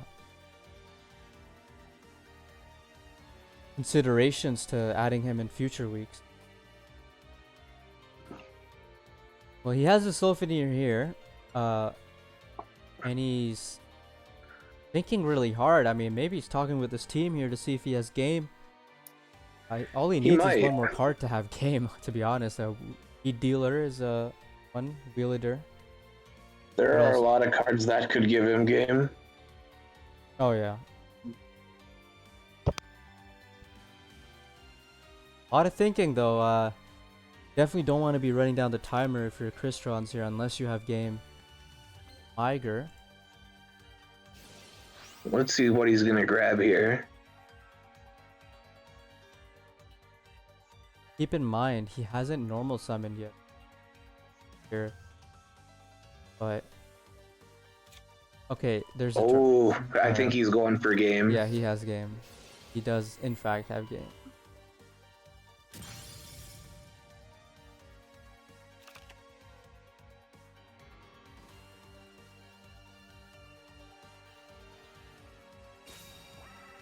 Phoenix replayed Hiranui to answer that question in the chat. No, he's not actually. He doesn't even have... He's just setting up a very defensive board. Okay, level dupe, and he's playing Rion, so he's not playing 2 impact like his teammate Medziar was. Now to answer the question in the chat, Wheezy Duck opened Shiranui, he lost, and then they repeated that deck, and then he won. Went 1-2. In fact, all of Phoenix's players so far have gone 1-2, so Scofield gonna be looking to do a little bit better than that to get his team catching up here, but and he used up like 100 seconds there just to end on Rion. I don't think he used up that much time, but 80 seconds, at least 60 seconds. He did set up a very defensive board, though.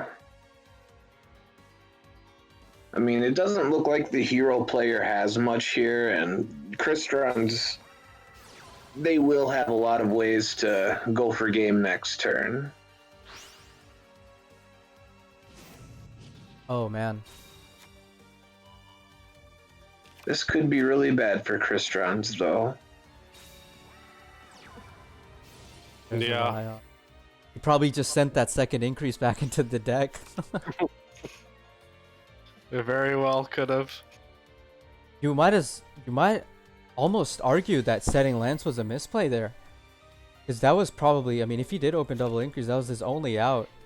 Was sending the increase back into the deck, and man, Now we're gonna see the one card that Crystron can struggle with.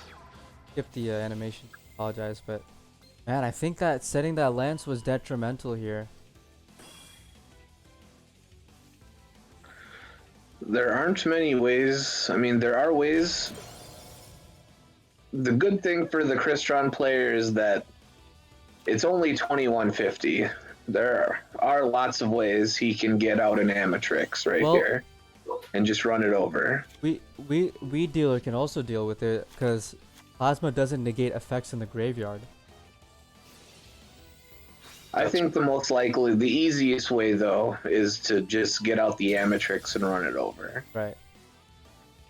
So I mean, their whole extra deck can run it over. Graveyard is Turtle, Ditry, Disfern, and Dolph. Disfern just banished, so that's 2 Disferns and a Smiger that is in the back. For heroes, we have DC, Malicious, Celestial, and Vion, so he's going to be able to get the draw 2 next turn. Oh, he's going for game. He has Turtle Summon here. Yeah, you're right, he does it.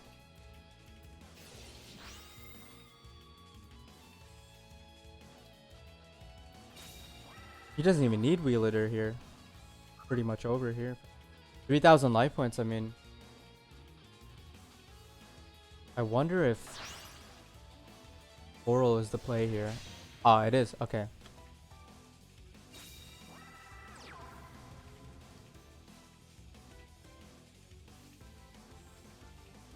It's not over yet though, because he has the Celestial draw. Not game. Just yet, at least.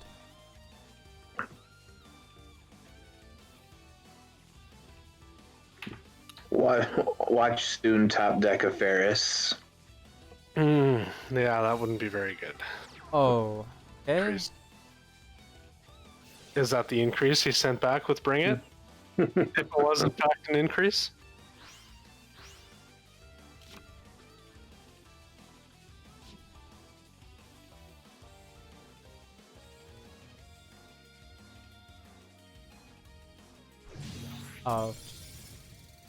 Honorable Seppuku.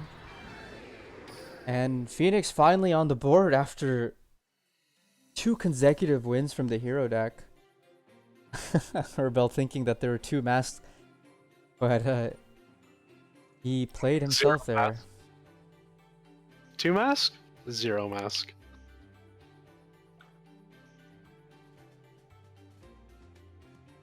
We have some time here.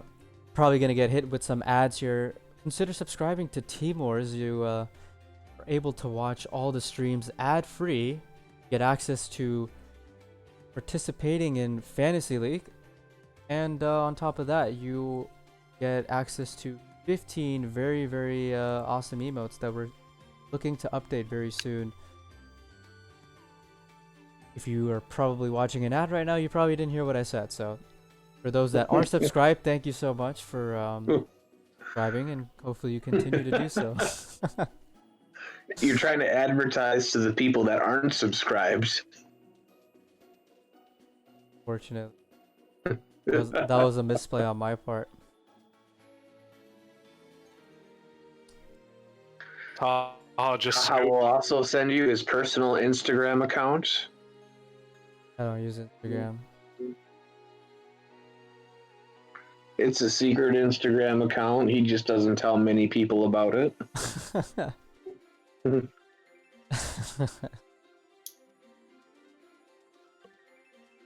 Phoenix. And I gotta get a better system here to updating his scores. I might hit up Eldarion and try to see, or whoever.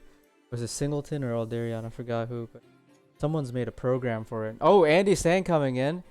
He's on my fantasy league, so I'm gonna see. You guys are gonna see some bias in commentary. I need him to do well here. Taaha's gonna be simping all over for Andy Sang.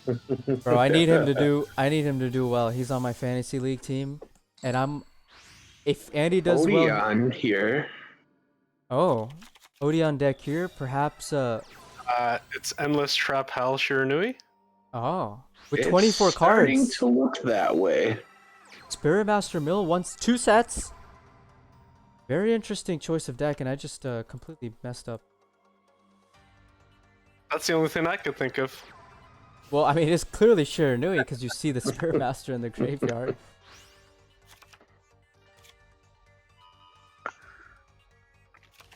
I mean, it's probably the Ghost Meets Girl version with Oh my I was God. about to say. What a shutout. This What a is shutout. Right off the...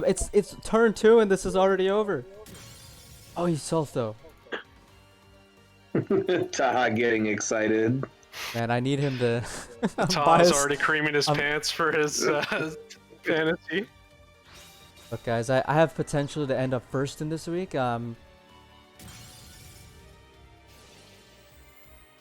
I also want to close with war. Canton though, he's still in a very good position. He needs to get another monster to the grave, but Well, we don't know what the second set is. This version of the deck does play Needle Stealing. Some people play Dice It. Not sure what Andy's playing here, but... probably Needlebug Nest too.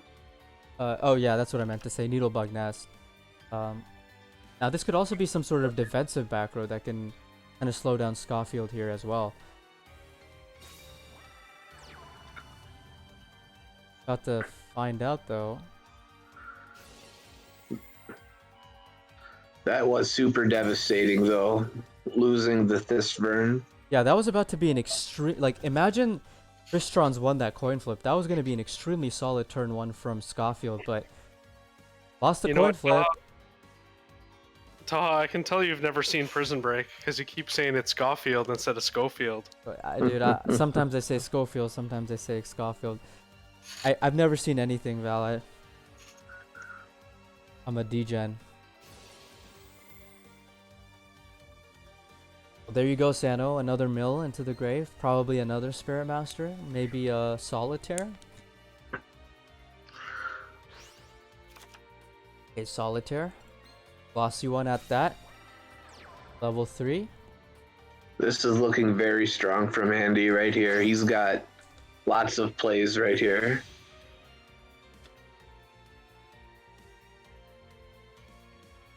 Tristran's not even getting a search last turn. So we don't know what that set card is. It could be Impact, could be CC, could be Lance. I mean, could even be that other trap. What is it called, Sano? Entry? Yeah, Entry. Although, I don't think the level 2 version plays Entry. It doesn't seem like... Maybe It depends. This is so strong, man. Okay, there's the Impact. Any...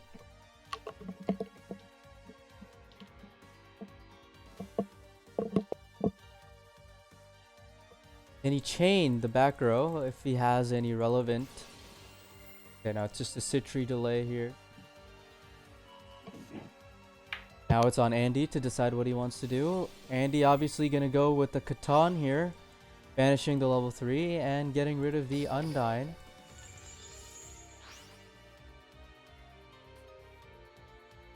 Still gonna get that Thisburn back, but... Oh my Holy god, cow. no way. That's dirty. This man said... Andy, you need to go wash your hands right now.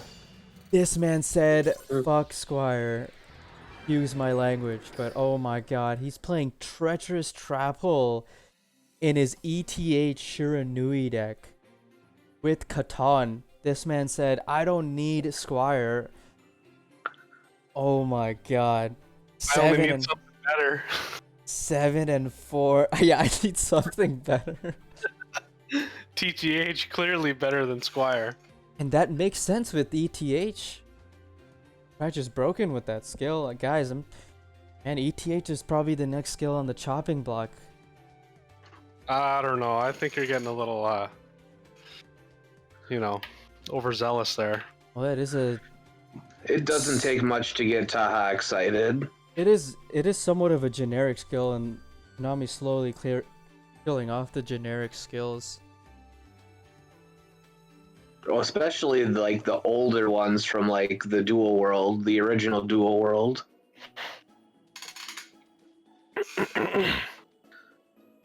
Andy going 4-0 would be pretty good for my fantasy league, I'll say that. But as far as entertainment for this match goes, probably won't be good. And for Phoenix, it won't be good. Hopefully Phoenix has some sort of answer here with Schofield's second deck. Did I say it right that time, Val? Oh, I don't know. Ask Schofield. Second. Alright, he's back. See what Andy has. Yo, imagine Andy's playing 1 Squire, 1 TTH. He just summons Squire right here. We're gonna need a judge. Jesse Man, Anderson. That would be like so big brain. He'd be the next Jimmy Neutron. Alright, restart Karakuri as the second deck for Schofield. Makes sense for that pairing. Big question here though for him. Will he restart? Timer's running out. He has to decide, and no restart. He's going second against this ETH deck. And Andy once again opening Gazuki, and once again milling Spirit Master. Does he have Catan? One set though. Only one. DC. One time. Now Val, do you think it's possible for Schofield to have OTK through Spirit Master here if that set card won't do much? Not sure. Well, I mean, I don't think he has game I don't think so. because of the Spirit Master. Oh, if you're assuming he's gonna have a summon off the Gazuki, right? So Yeah. That's what I'm assuming. He's playing Gold Dust, for sure. The but let's be real. point of someone in chat. Yeah. Gold Dust is kind of rare nowadays, especially with the restart. You don't want to be a bit win more now, more so than it was before if it was considered win more.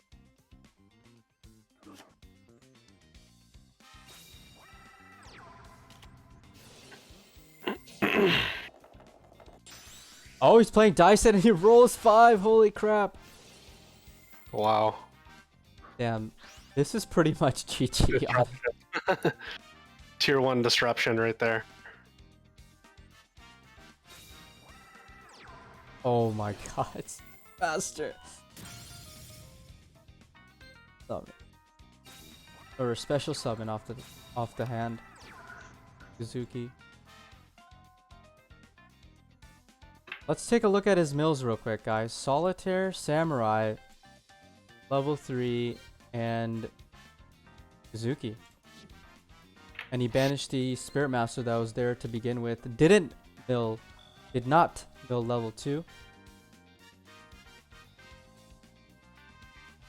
He's got a level 2 mill right here, though. He could have it in hand as well, but level 2 milling right now is not going to do much in the short term, but it will in the long term. He can get over the Merchant with the Gazuki here. Keep in mind, Karakuri does play some pretty oppressive back row.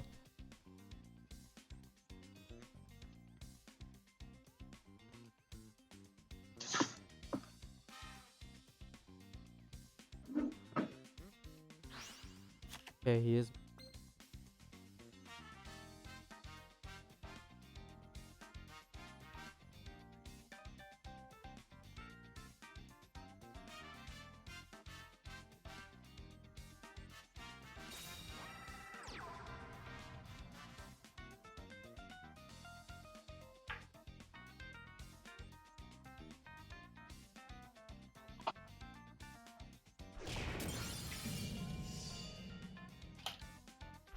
No, Merchant is one of the few Karakuri cards. So, actually, once I was talking to Andy, he explained this to me, but Karakuri cards were released in batches, and one of the batches, they released cards, I think it was the first batch, where the cards only switched from attack to defense, but not the other way around. Now, when they released another batch of cards, like Ninishi, it included Ninishi, those cards will move from defense to attack and attack to defense. So that's why it's like that. And of course, I'm talking about the ECG. Level 5 there, synchro time.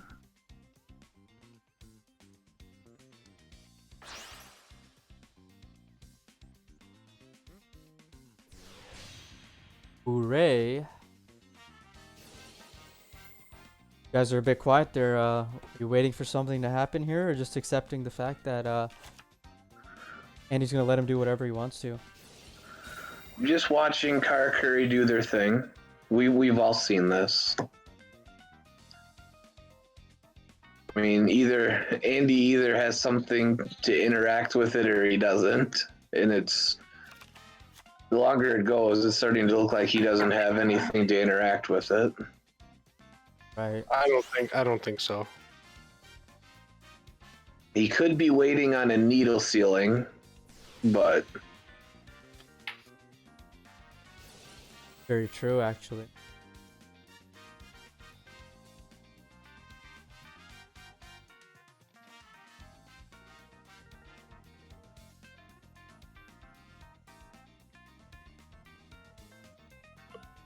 I mean, if there is a needle sealing, there's a gamma oil in hand, right? Yeah, I'm pretty sure he searched it early.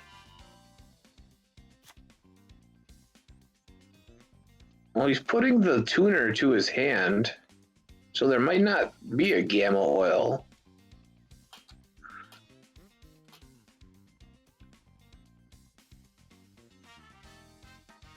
All the merchants are in the grave right now for the Karakuri player, and 2 level 5s. He's got gamma oil in hand, Sano. But the tuner, Oh. He's look playing... at his grave though, it's 2 level 5s and 3 merchants. That's correct. And he added...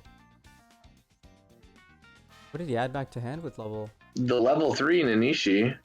It's because he's got gamma oil in hand.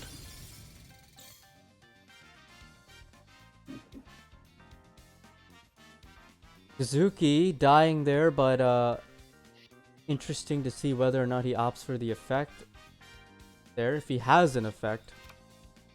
A monster in hand, rather.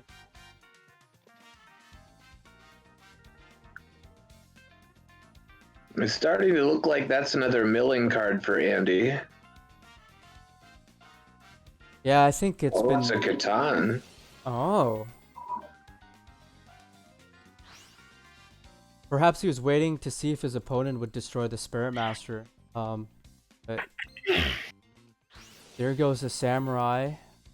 Now he's going to be able to get some offense going here. It's been a pretty defensive game from Andy so far, but now he's able to finally push towards with offense. He has level 2 in the graveyard and Solitaire, which is really strong. But outside of that, he also has Spectral Shade, level 3, and he's going to be able to get that. Ooh, okay, never mind. Floodgate.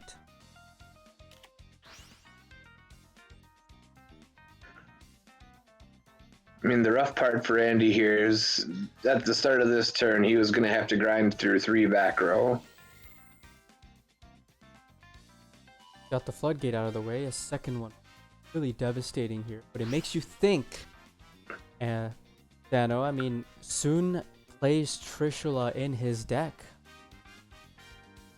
Does Andy do the same? Oh my He God. does. Wow. That's pretty poggers with Banishing Spirit Master, too. Oh, So yeah. this is kind of big. Okay. Passion? So that he can get it into the graveyard. Yes? Yes? Maybe? So he can Catan the other level 5 away. Or that. Overray is probably better because, you know, as you said, the Gamma's in the hand. Yeah. I'm trying to understand the cash in pain there. Am I missing something? Okay, he's discarding the Nanishi. So I guess at that point it didn't really matter what he added with his hand. So last card in hand is the Gamma Oil. which is pretty much dead at this point, to be quite honest with you. I mean, he's got a rip at level 3 here, and yeah, it's. Oh. Well, you don't have a... Oh my god, that was his only top deck! That was his only top deck! Oh, well, he had Cash too, I suppose, but still. He had Cash as well, but... This is probably his last monster right here. Like, this Shogun's gonna have to go the distance. Well, it's not over yet for Andy. Andy has... Oh, for Andy, Andy has plenty of gas left in the tank. I'm talking for the Kari Curry player. Oh yeah, this is his last... That Shogun is his whole life right now. That's for sure. Oh my god. I think his life is over. Well... Oh, okay. So, level 2... Yeah, it's starting to look that way. Yeah, that is game on board right here. And he doing it in the right order as well, attributing the right card there. So I guess we're going to see... Okay, yeah. Samurai Saga, and then obviously Solitaire Effect. And he can go into the level 8 and go for 55 just over Beret to win. Oh, but he has the Passion. Forgot about that.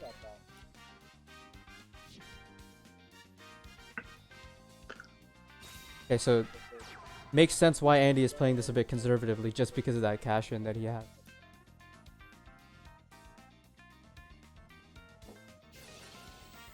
Yeah, for those that don't know, the gems that you get, the channel points, as they're called on Twitch, if you get them, you can save them up for a Team War subscription, or you can save it up for even more for a free Discord Nitro. I can hear myself through one of you guys' mic. Who that is.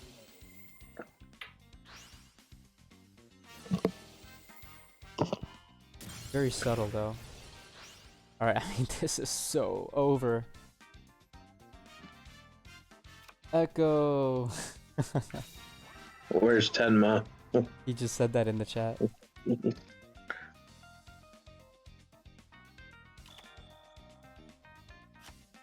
Well, Andy looking for that exact lethal here.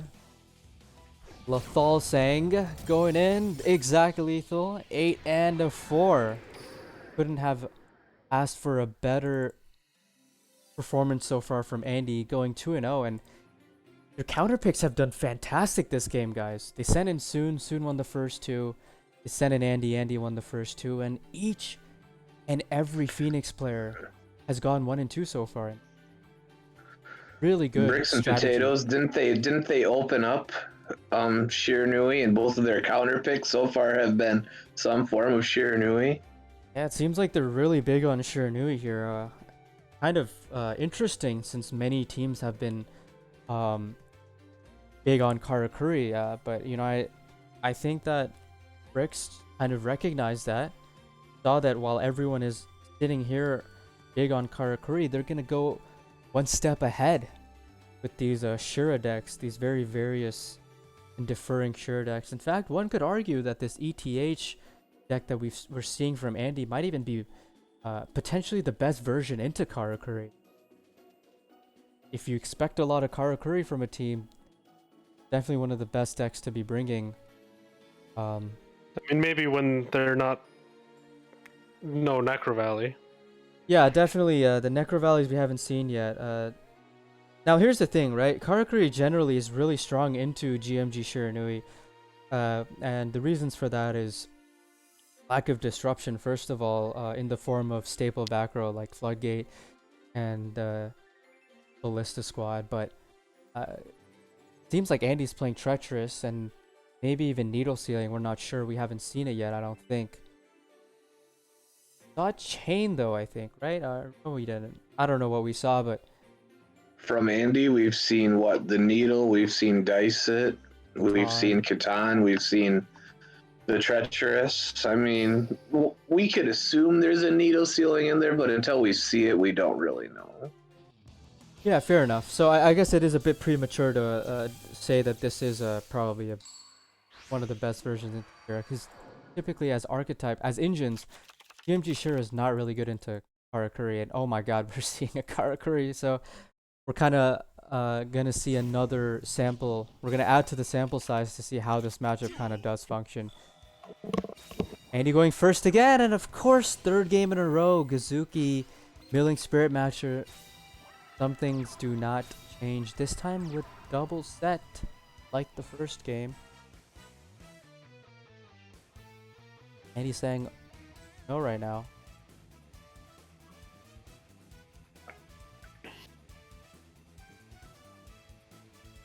Lord, kind of waiting a second. Oh, Necro Valley. That's very strong.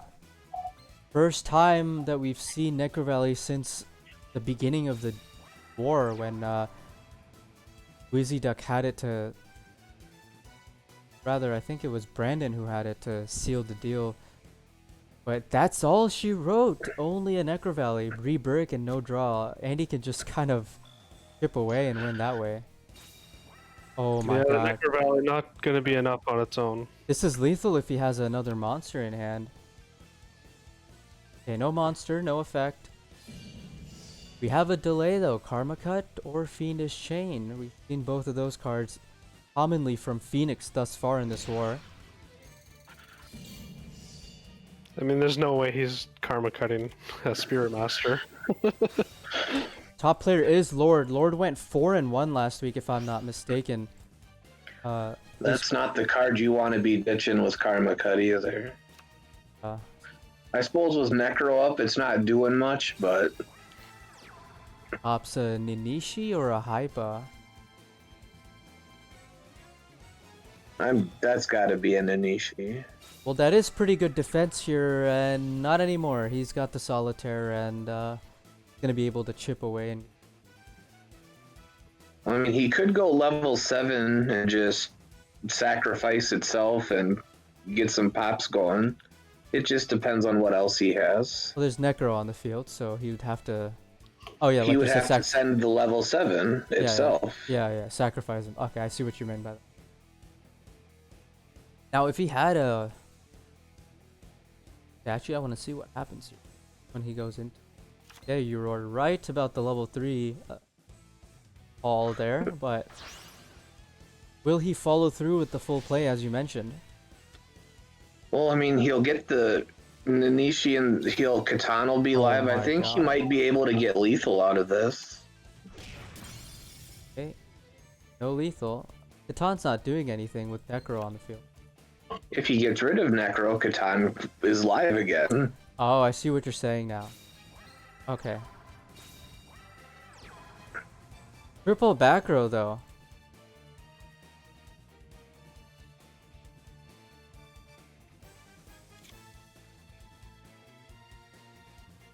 Man, they said hit Squire to 2.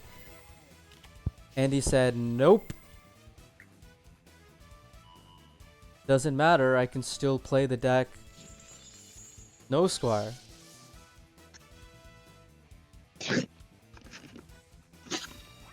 Poor Lord's just hanging on for dear life at this point. Well. Oh. You could see a top deck here. Maybe he was assuming it was going to be a Hypa there?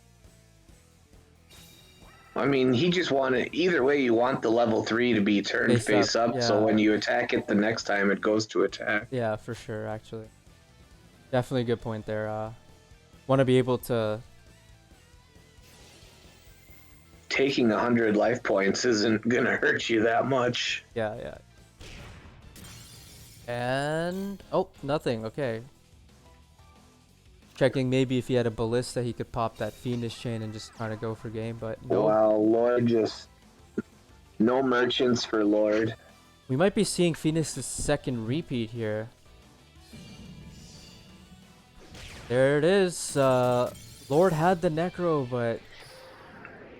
all he had. And Andy 3-0. My fantasy league is very happy with this result so far. But Phoenix not so much. Unfortunate brick there, re-brick actually. And I mean, this seems like a repeat, textbook repeat, if I do say so myself. And look, if you have one deck remaining, based on what we've seen, statistics have showed, you want that last deck to be Karakuri. Especially one that plays Necro Valley and is able to deal with all sorts of decks, Kristrons, and notably Shiranui, as we just saw. But can draw a merchant, then maybe he can. They do announce the repeat.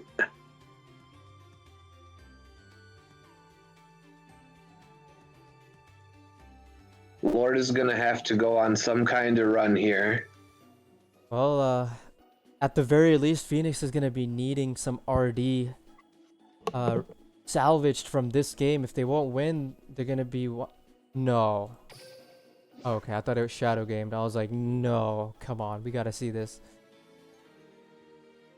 Andy now 3-0. Soon Andy and Perozzo all doing so well for their team so far this game. Really, it's been a team effort. Their planning has showed to be very successful. Not only did Perozzo give them the counter pick, but Soon came in, went 2-0. Lost the next game, then went 2-1, ending 4-2, and now Andy 3-0, and he's looking to close this war out.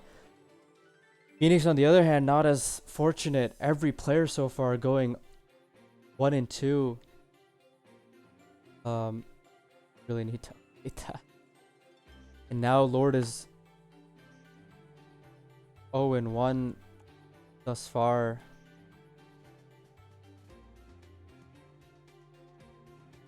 Right, I don't know what happened to Andy. I wonder if they shadowed. Are you sure this isn't a shadow game? I think it's shadowed. Alright, well, I gotta get the black box ready because I don't have one to cover the cards. Why did they play on table 1? I thought there was a bug that said... They've been playing on table 1 the whole war, Taaha.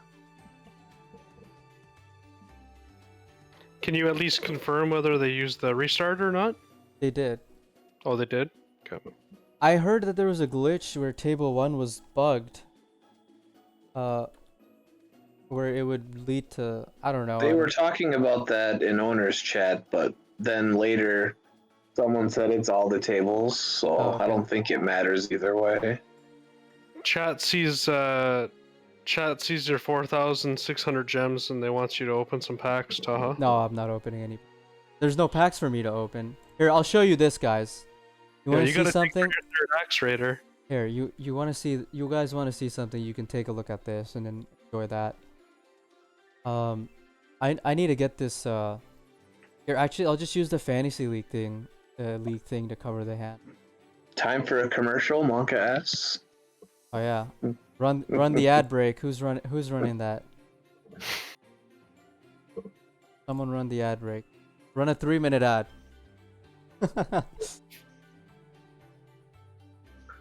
We need that ad money so we can make fantasy league even bigger.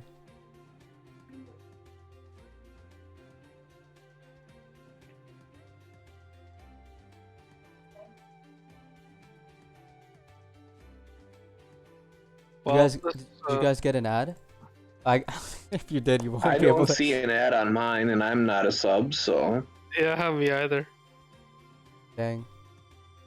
Where's Xerix? Xerix, run an ad. Farm those dollars.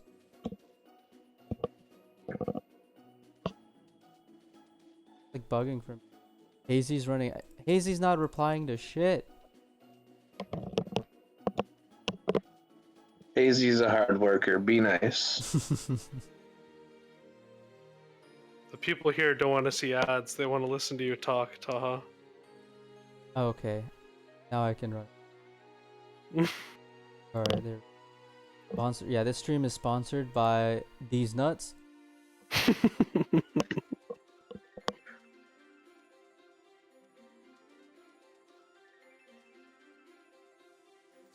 I could do a couple auto duels. Watch a street replay. Yeah, Let's comment replay. I'll watch a street replay. You guys let me know when the game starts though, because I'm not in the room anymore. Why do you say F? Alright, we'll watch a street replay. Let me know when the next game starts though, guys. There may not. I'll let you know when the replay shows up.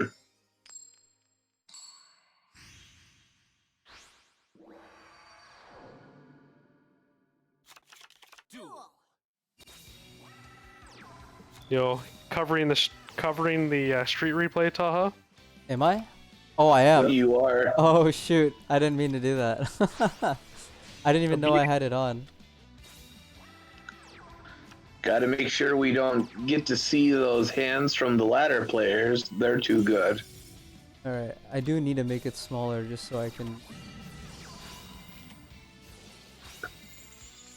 This is a test run, you know? I gotta see it blocks all the cards. Ladder deck's too strong confirmed. What the hell is this? Fabled Unicorn? Like I said, ladder deck's too strong. We can't be showing the spice. Just wait till we get the level 2 XYZ for this deck. Oh, 5 gems.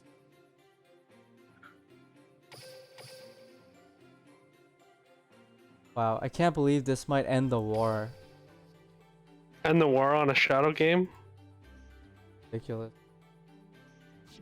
Who we rooting for here? I don't know. Fire zombies or wooden machines? Fire zombies or wooden machines. This guy. I mean, it would be nice to see more games and the war not end on a shadow game, but Yeah. I'm gonna have to go against Taaha's wishes and root for the wooden machines. The cuckoo clocks. I thought you were gonna say something else Yeah, there me for too. a second, and I was like, whoa, whoa, whoa, whoa, whoa. I would have to end stream there. You guys are used to my normal talk. With the stack, guys. See, okay, I have no idea why the AI is so fucking stupid. My language again, but I have a prismatic utopia in the extra deck, and it decides to use a non-glossy one. Like, what kind of logic is that? How hard is it to code it so that it uses the prismatic card over the non-prismatic? How hard is it to just put one utopia in the deck so the auto duel can't mess up? Why didn't he send a... Dude, the auto duel didn't even set a second wall of D. I'm gonna get... The thing about the auto duel, the thing about the Auto auto duel duel, doesn't like setting wall of D for whatever reason. I need to explain something about auto duel. Auto duel like adapts to the player's playing style and No, plays to their shut up, capability. shut up, shut up. When you're trash, when you're trash at the game, the auto duel is also trash.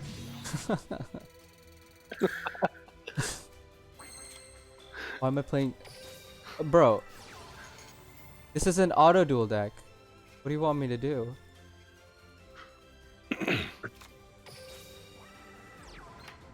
I think I have a game with Samurai. The duel's still going on. Wait, I don't have Cowboy in this deck. What the hell? I need to put Cowboy in this deck. No cowboy for game. I'm gonna go You're into supposed, YouTube. you're supposed to say cowboy for game when you don't have it in your extra deck. Oh yeah. So then they scoop and then you win. That's the big brain TCG play right there. I already have 7 extra deck slots. I already used the... Yeah, I used the Utopia. Alright, auto duel. I can't trust auto duel for shit. Just kill me! I know I'm dead! Damn, I should have gone Samurai. No, I was dead either way. Why?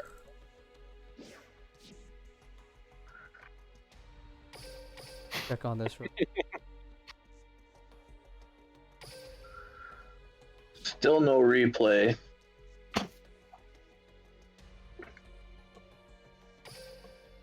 I mean, normally Karakuri's in a good spot. These games end pretty quick.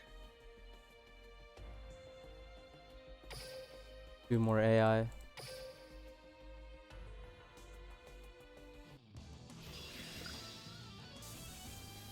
Alright. I can't trust the AI anymore. I have to do it myself.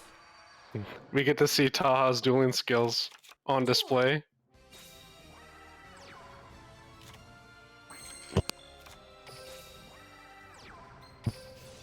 Damn. Brick skills. Damn. I have game with Zubava. Yo, you gotta get the Avengers music out then. There is a replay now, Taaha. Oh. Alright, you wanna go into the replay? Wait, one sec. Not game though.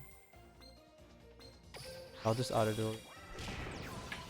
We don't care about your scrubby auto duel. Just scoop.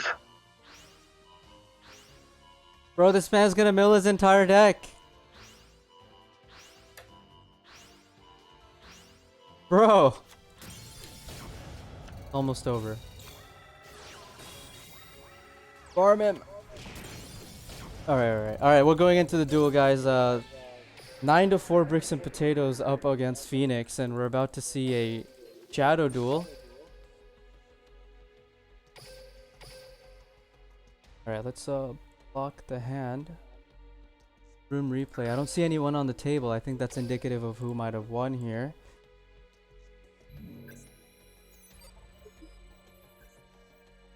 Block that hand.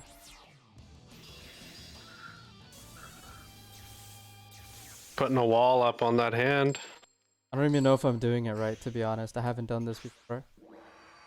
You're doing it right. You should be covering up all the cards. Alright. Dude, he's opened Gazuki and Spirit Master 4 games in a row. But Lord actually opening combo this time, which is good for him. Dice it. Oh my god, he rolled a 6!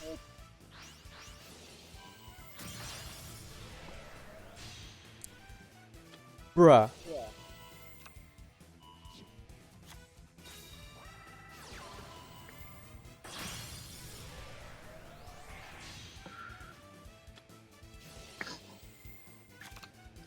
Prismatic Hyper.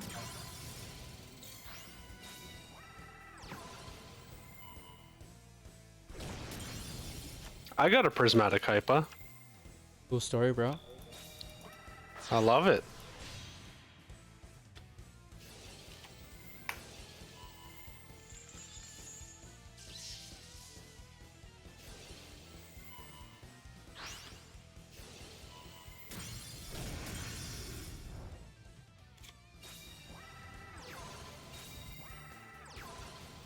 Soon went 2-1 with Shiranui and 2-1 with Heroes. Andy is 3-0 with this ETH Shiranui GMG deck at the moment, and One thing interesting is we haven't seen the skill yet. probably I just wanted to highlight that, that's all. okay. I think it's like Draw Sense something, maybe? Draw Sense Earth? No, I don't think. I just wanted to say we haven't seen the skill. Ooh! The No, GMG! Taaha's draw sends fire so he can draw a monster from his deck. GMG. Or draw sense Earth would be interesting. Instant Gazuki. Wow. That's all she wrote, folks. Andy 4-0, winning the war for Bricks and Potatoes. And I am probably number 1 in fantasy for this week, so that's what I'm happy about. Suck it, losers. But, there you go, guys. Bricks and Potatoes winning 10-4. Not a result I expected, at least to this degree. I expected definitely a much closer game. But Phoenix didn't have the best draws there near the down the stretch. But Bricks and Potatoes, man, their counter picks paid off. Seriously, made all the difference this war. Congratulations to Bricks and Potatoes. Andy 4-0. Another amazing performance from Andy this season. He's probably up in there in the running for Player of the Month. He's only played 2 weeks, I think, though? So maybe not. What are your takes from the game, guys? We should get some interviews here. Actually, let's get Andy in here. I mean, Shiranui was very strong this game, and I mean, the Karakuri bricks were definitely not in Phoenix's favor this game. Actually, speaking of Shiranui, I think Shiranui won 8 out of 10 games for Bricks and Potatoes here, Heroes being the other 2. Complete domination from Shira. Andy, hop in the booth, man. Don't be a you-know-what. You need to eat. Bro, you already just ate 4 deck lives from someone. You don't need any more food than that. Taaha simping over here. I need that interview, man. Content.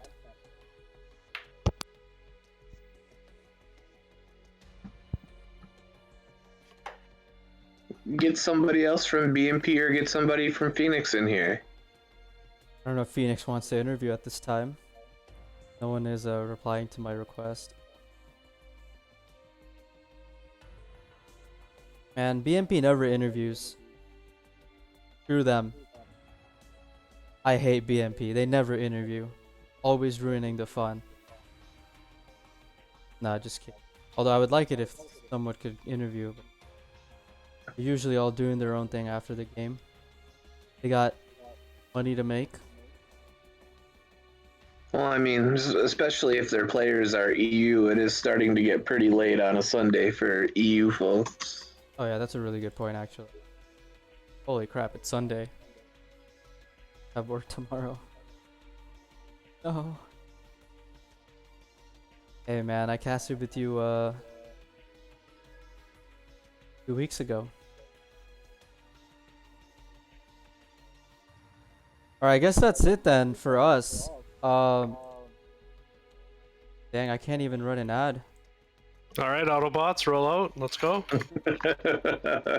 Hear that echo in the background from this man Valor's Nano, I don't know. Oh, Hazy ran one. Perfect. Make those extra dollars. All the echoes coming from Val. Is it coming from me? Yeah, dude. Echo, echo, echo. Only from Taaha's mic, though, not mine. Interesting.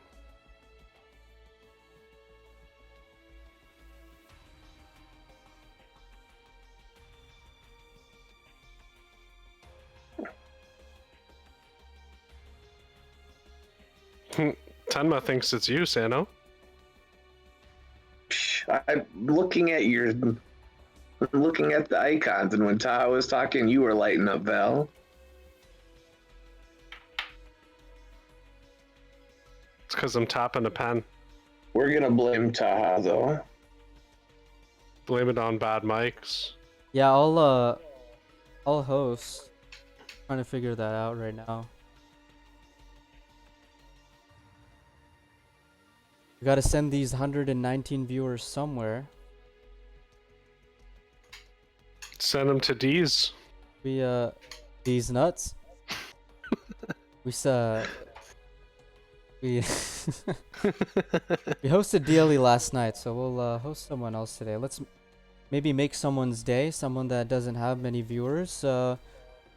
Whoever we do host, make sure to tell them about Team Wars if they don't know about it, and Especially fantasy.